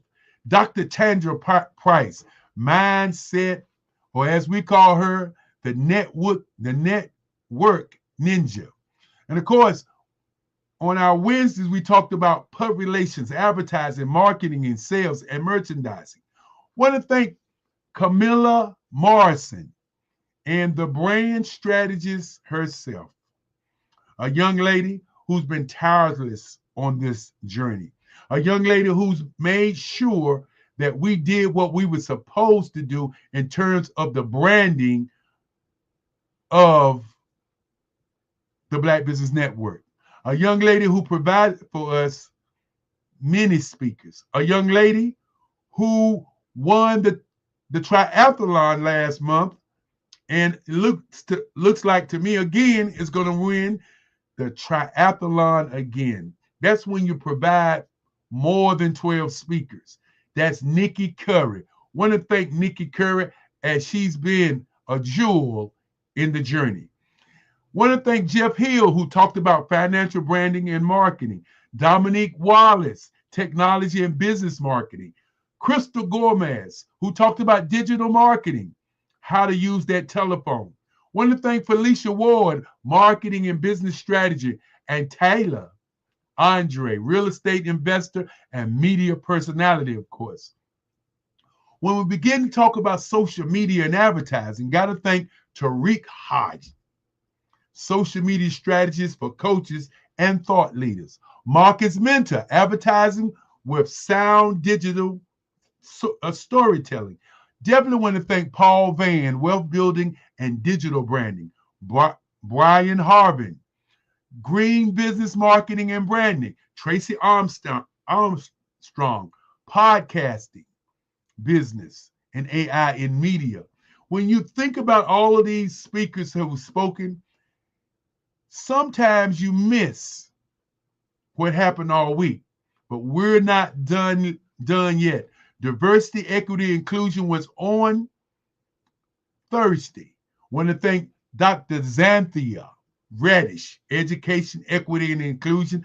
Dominique Milton, the CMSDC corporate council. Want to thank Stan LeCount, private wealth, inclusion, and business. Bria Smith, business, finance, and access. Want to definitely thank Dr. Eliza Carter, another young lady who's been on this journey, empowering women in business and leadership. When you want to talk about access to capital, we got to talk about a young man who each time that he shows up, you know he's going to do an outstanding job. That's Grant McGaugh, scaling success, a brave approach to business growth. Kenyatta Clark, forensic accounting. Want to thank Kyle Freeman, Capital Raising Academy. Melanie Perry, Zillionaire Enterprise. Milani Shani Global, as she stepped in to give us a hand in moderating. Lindsley Anderson, Vision Driven 757, financial coaching. And of course, all the way from Los Angeles, California, want to thank Gail Guest Brown, curating over $1 million in capital funding. Anita Lumpkin. I think many times people don't realize the breadth, the experience, the expertise of these speakers. Want to thank who I consider our chief. I call her our chief moderator. She plans the moderators. She makes sure we have many moderators. Ravina Amos. Want to thank Lanston Carr, Dr. Tandra Price again. Want to definitely thank Eliza D. Carter, Shirley Brown, Giovanni Reed, Dr. Rhonda Simmons, Dana Austin, Odrelia Clark. Want to thank Darius Green. Want to thank Miss Jones. That's Selma Jones, Kiara Weiss, Leslie Lattimore, Lorfields. As the day has winded down and we begin to talk about technology and innovation, I want to thank Chris Williams, Love Us Brand, Tech Community Engagement, Terrence Mack, Sharonda Davis, Dr. T. Mando, Edward L. Fairley. Want to make sure we get that right. Joy McMillan. Want to thank Brian Owens. Want to thank Dr. Tina Ramsey. Want to thank Hassani Hines. Want to thank Kiera Taylor. Stephanie Austin. It is very important that I say thank you, thank you, thank you. And my family says thank you. We had some tremendous fireside chats. Want to thank Darius A. Stanton, a young man who came in and really did an outstanding job. And I definitely want to thank Jeremy. Want to thank Jeremy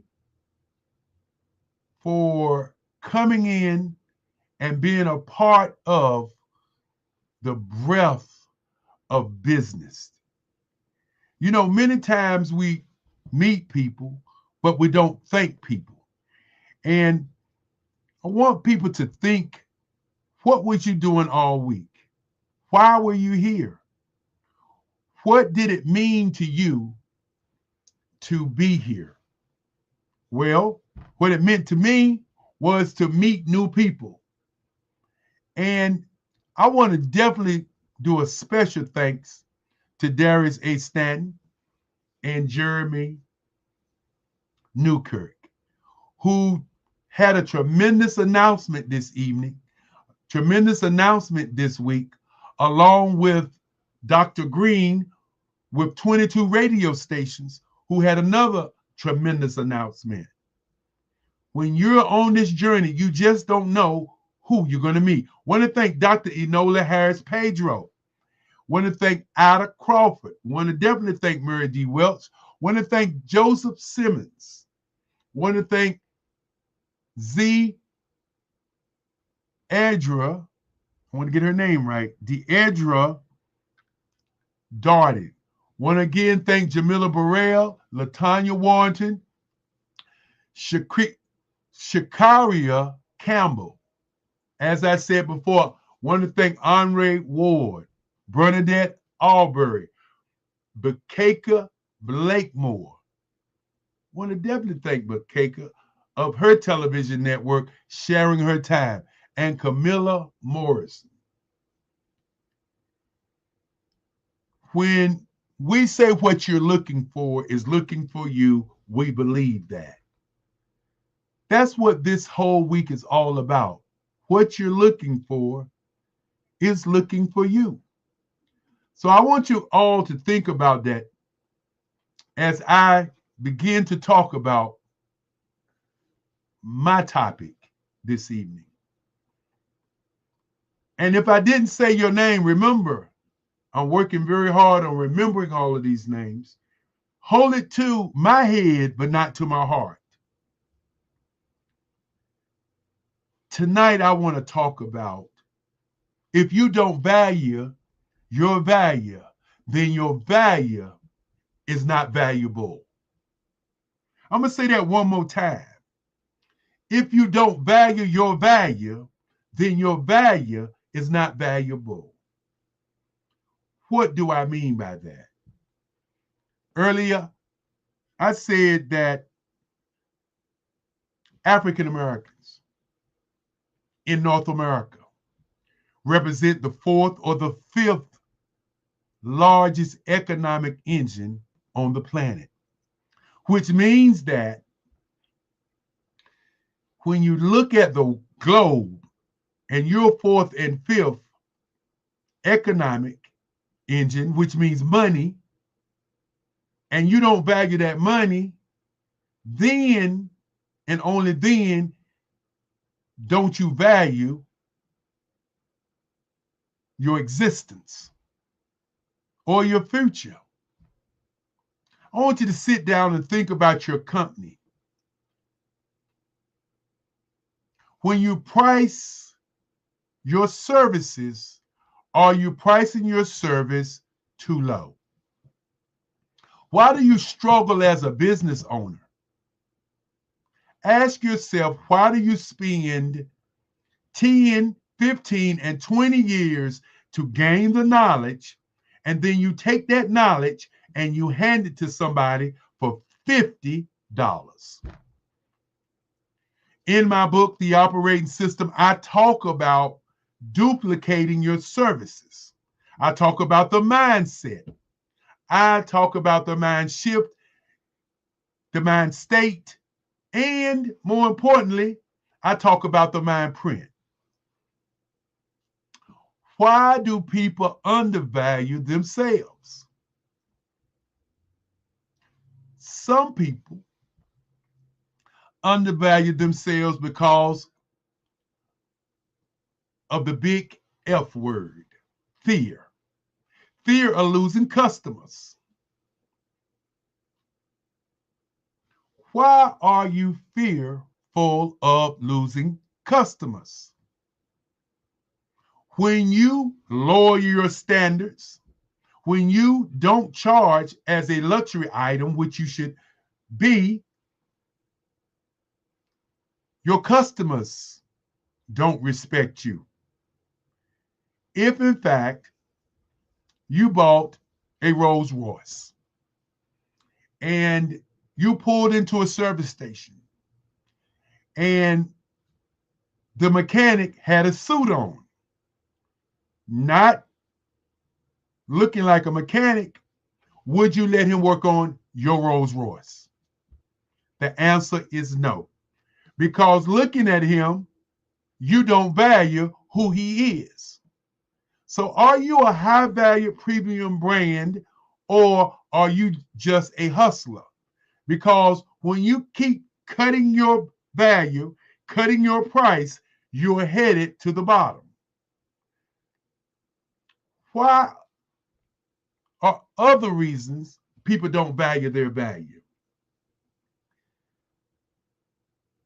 Imposter syndrome.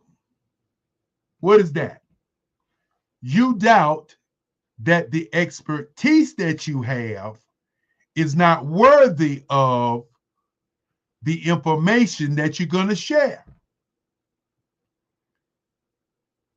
But say that one more time. You doubt who you are. You doubt that the expertise, even though you've worked in the field for over 20 years, that you build your business from nothing, that when you sit in that room and you're talking to another business person, you feel like that all that you have done is not valuable enough for you to ask for your value. And then many people have what I call emotional attachment to pricing. You have your friends saying, you're charging too much, you're being greedy, you're charging too much, you're being greedy. These are your friends. These are not your clients. My great-grandfather used to say that people used to say you can lead to a horse to water, but you can't make him drink. And my grandfather used to say that is the biggest lie of all times. He said it was a lie because if you lead a horse to water and you put a handful of salt in his mouth, he would drink until his thirst runs dry. Are you the salt of your clients? Think about that for a minute. Are you the salt to your clients? Do your clients, or are your clients your raving fans? That emotional attachment will keep you from looking at what you truly should charge. In the mind print situation that I talk about, most cultures, and I should say businesses, cultures, businesses start at the top. Why is it that you have to start at the hustle to figure out how I'm going to give you a hookup or a deal? Emotionally tied to your pricing. Let me tell you another reason that people don't value their value. It's called lack of market research. If you're starting an advertising agency and you're doing a corporate video, how many people are involved in that corporate video? A research person, a storyboard person, a producer, a director, actors, copywriter. That's 6 things that I've named. But what do you do as a business owner? You walk in that meeting by yourself. You're brilliant, you're intelligent, and you can actually do all of those services yourself. And so what you do is you sit in that room and you're thinking in your head, I can give you a deal. But what have you truly done to your company? You have cheated your company out of money that you should get, or better yet, that you are earning as a business owner. And then last but not least, that scarcity mindset. You fear that there isn't enough demand for what you're selling, so you lower your price to attract more people. But are you really attracting your client when you do that? Remember what I said about the corporate video. You walk out of that room, you gave them a price, and generally, what do they say once you walk out of that room? Well, they say, I'm not sure if I want to do business with you. I'm not sure this guy is the right guy. If a contractor comes to your house and says he's going to build an additional room onto your home, and he says he's going to charge you $50 an hour, would you hire him? Think about these things. Remember, many times businesses and business owners feel bad about raising their prices. And when you have loyal customers, you really feel bad because remember, if you're starting out with that mindset, I want to start from the bottom to go to the top, those loyal customers are not really your customers. Because if your loyal customers are not willing to pay you your value, are they your customers?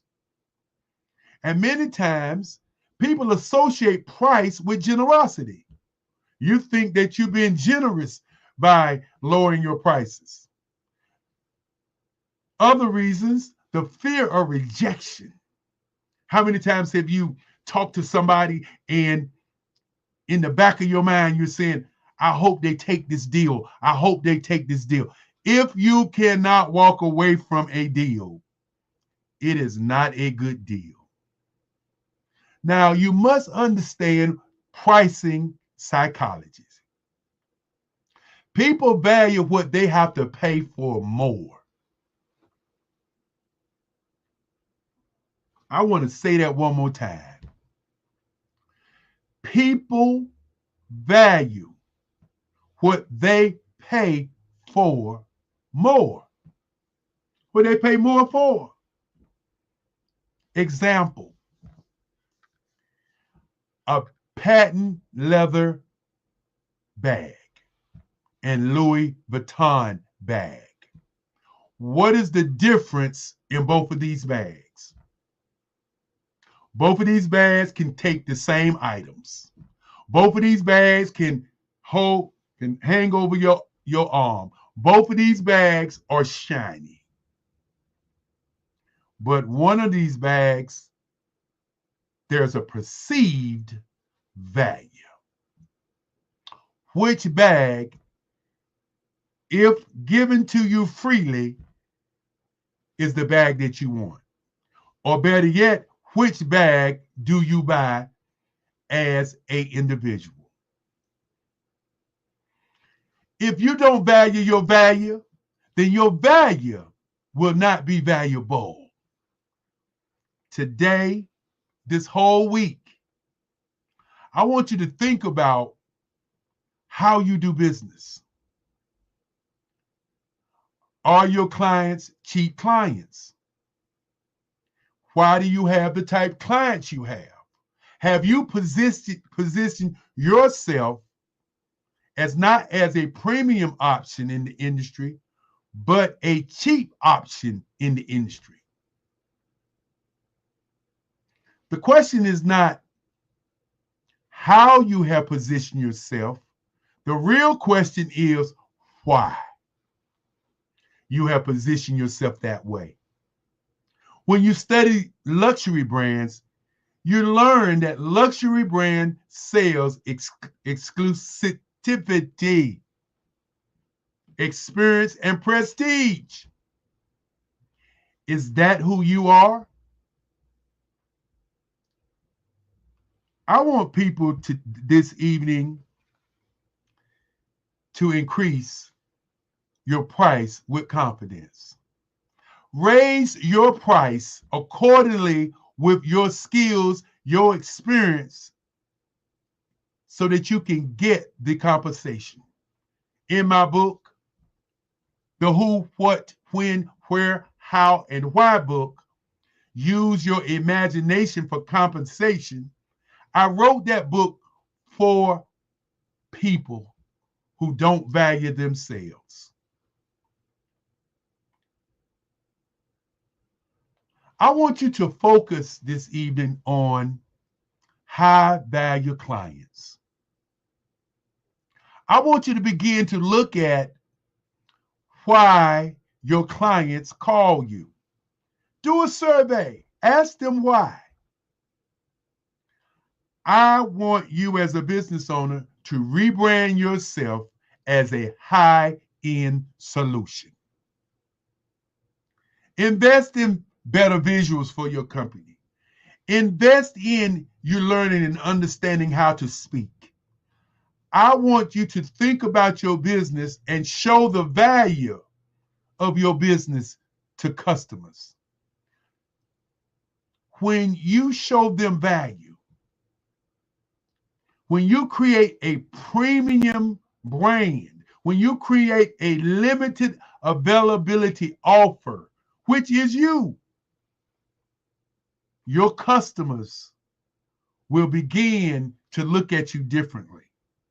Many times I hear people talk about, well, I've been charging this fee, but I just can't raise my fee. It is the same question or the same statement I say to speakers. You got Michelle Obama charging $750,000 to speak. You got Tony Robbins charging $1 million for an hour. You have Barack Obama charging some $500,000. You have many speakers charging to speak. And I say to them, what is the difference between those speakers and you? The answer is nothing. The only difference is they ask for it. Do you really ask for the price of what you are valued at? So as I move to the ending of this conversation, shift your selling services. Shift from being a weak offer like I provide marketing to I help bring and scale from 6 to 7 figures using proving digital marketing strategies. Think about what I just said. One said I provide marketing consulting. The other said I help scale brands from 6 to 7 figures using, listen to my value, proven digital marketing strategies. What have I done? Tell me, what did I just do? Think about your company. Think about your business. What did I just do? I gave a strong offer about who I am, what I bring to the table, and who I want to work for. Because I'm not going to be working for folk who are not earning, if I'm talking 6 and 7 figures. Remember, the features and benefits of a premium pricing is very important. You must value your value. You must increase your credibility.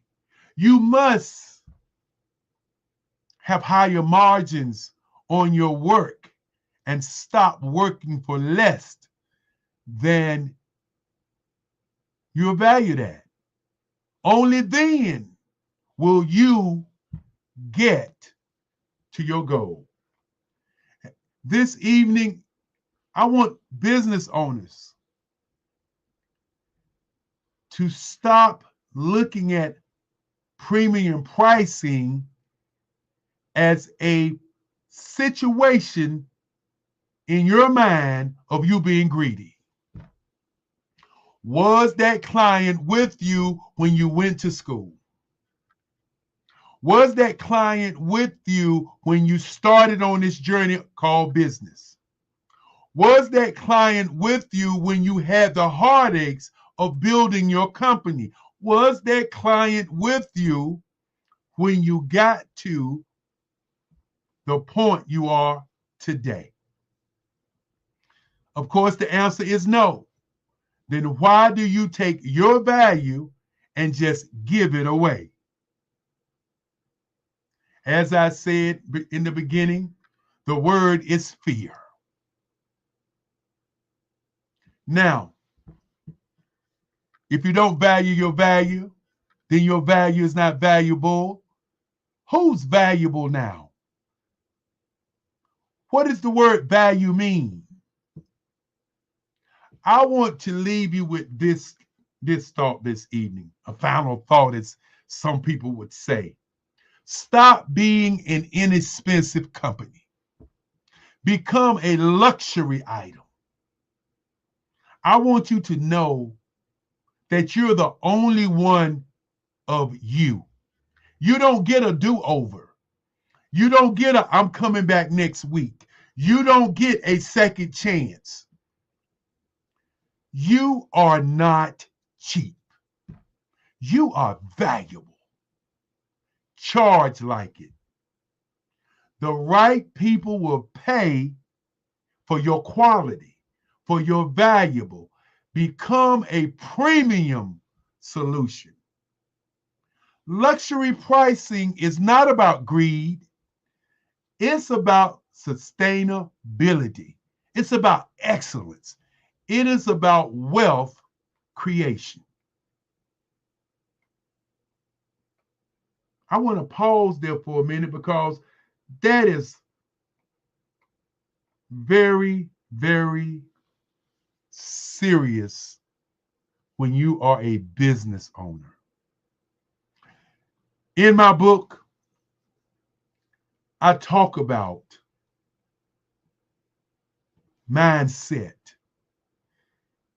Who set your mind to be a hustler in business and not a business in business? What is your state of mind? How do you see your business? How do you see your profit?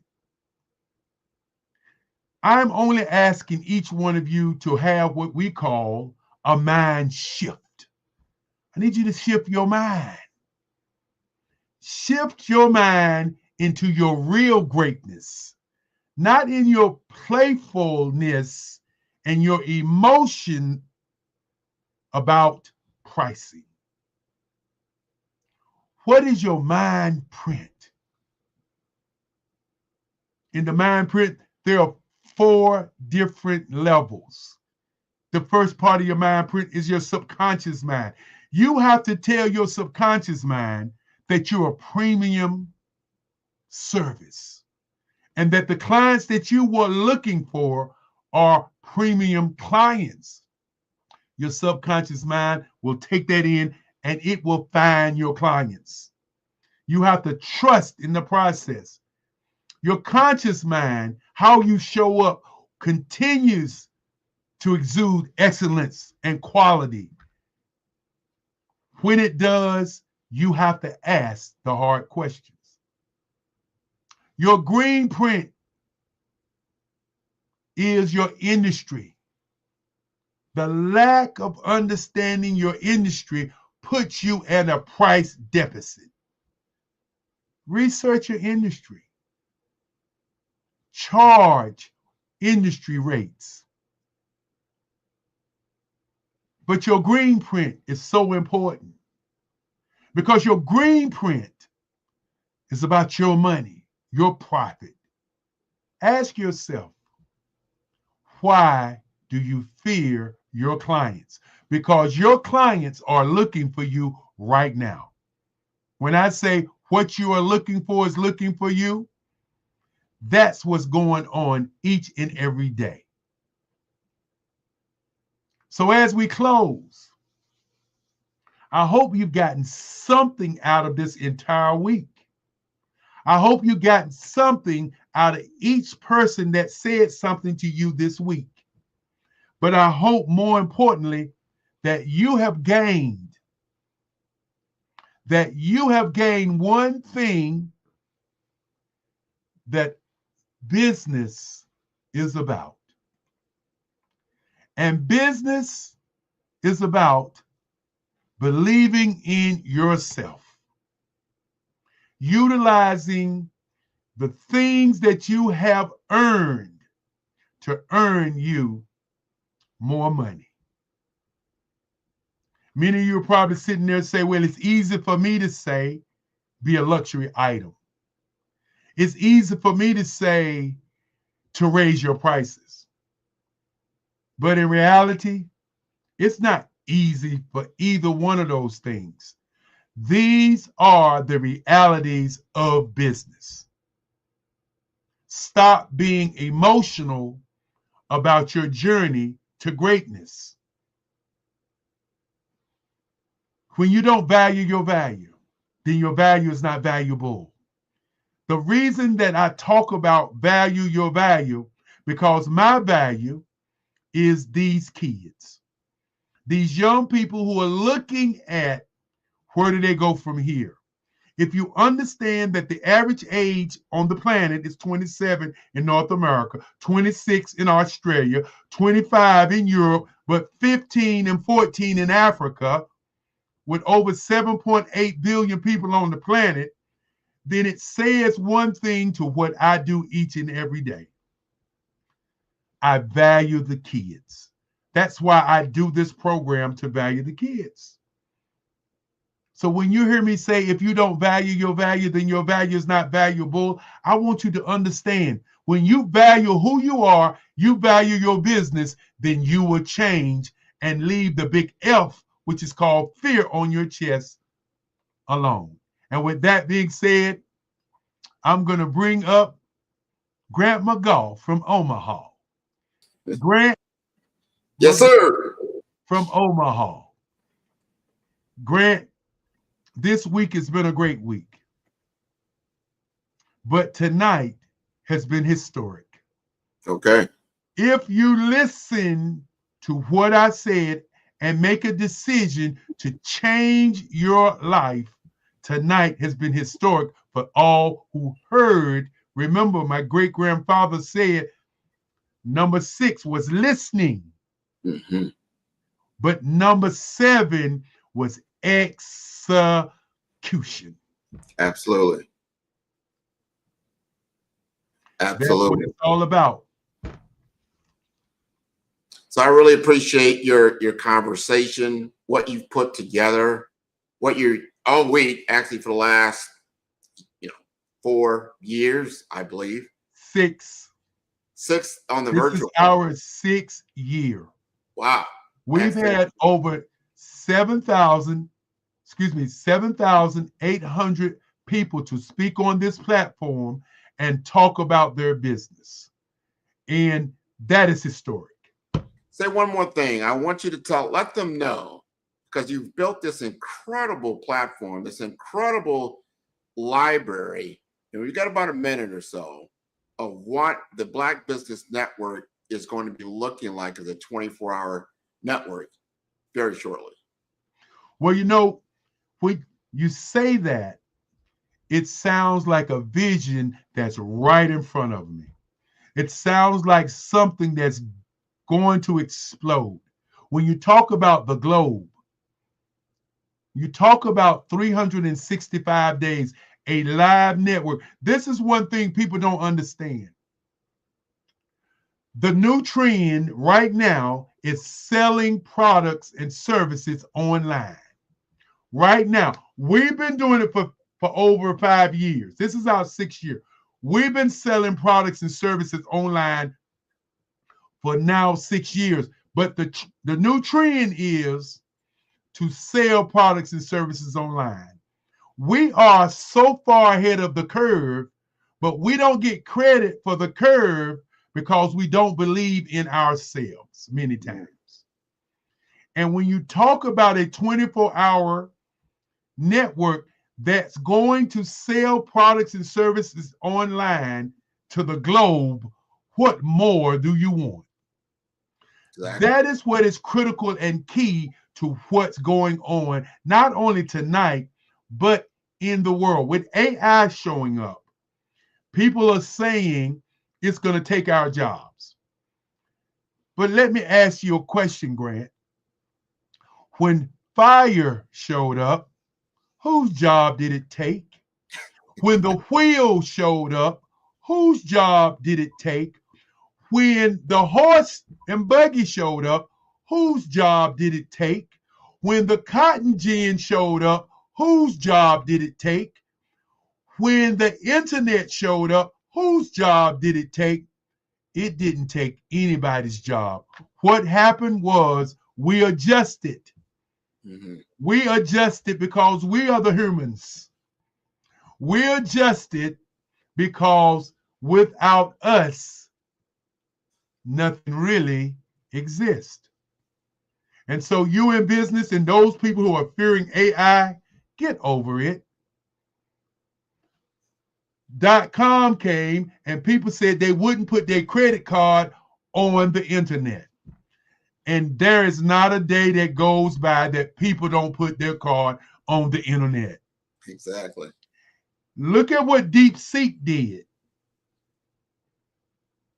ChatGPT-4, Perplexity, Claude was asking for billions of dollars to build this giant AI.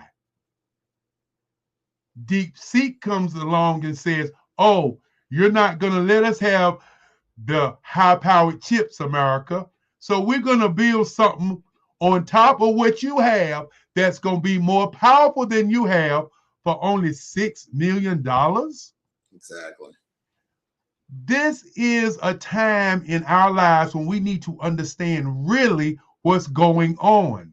Because with the mental capacity that we have, we, as any groups of people, can be successful by utilizing the tools that are right here in front of us.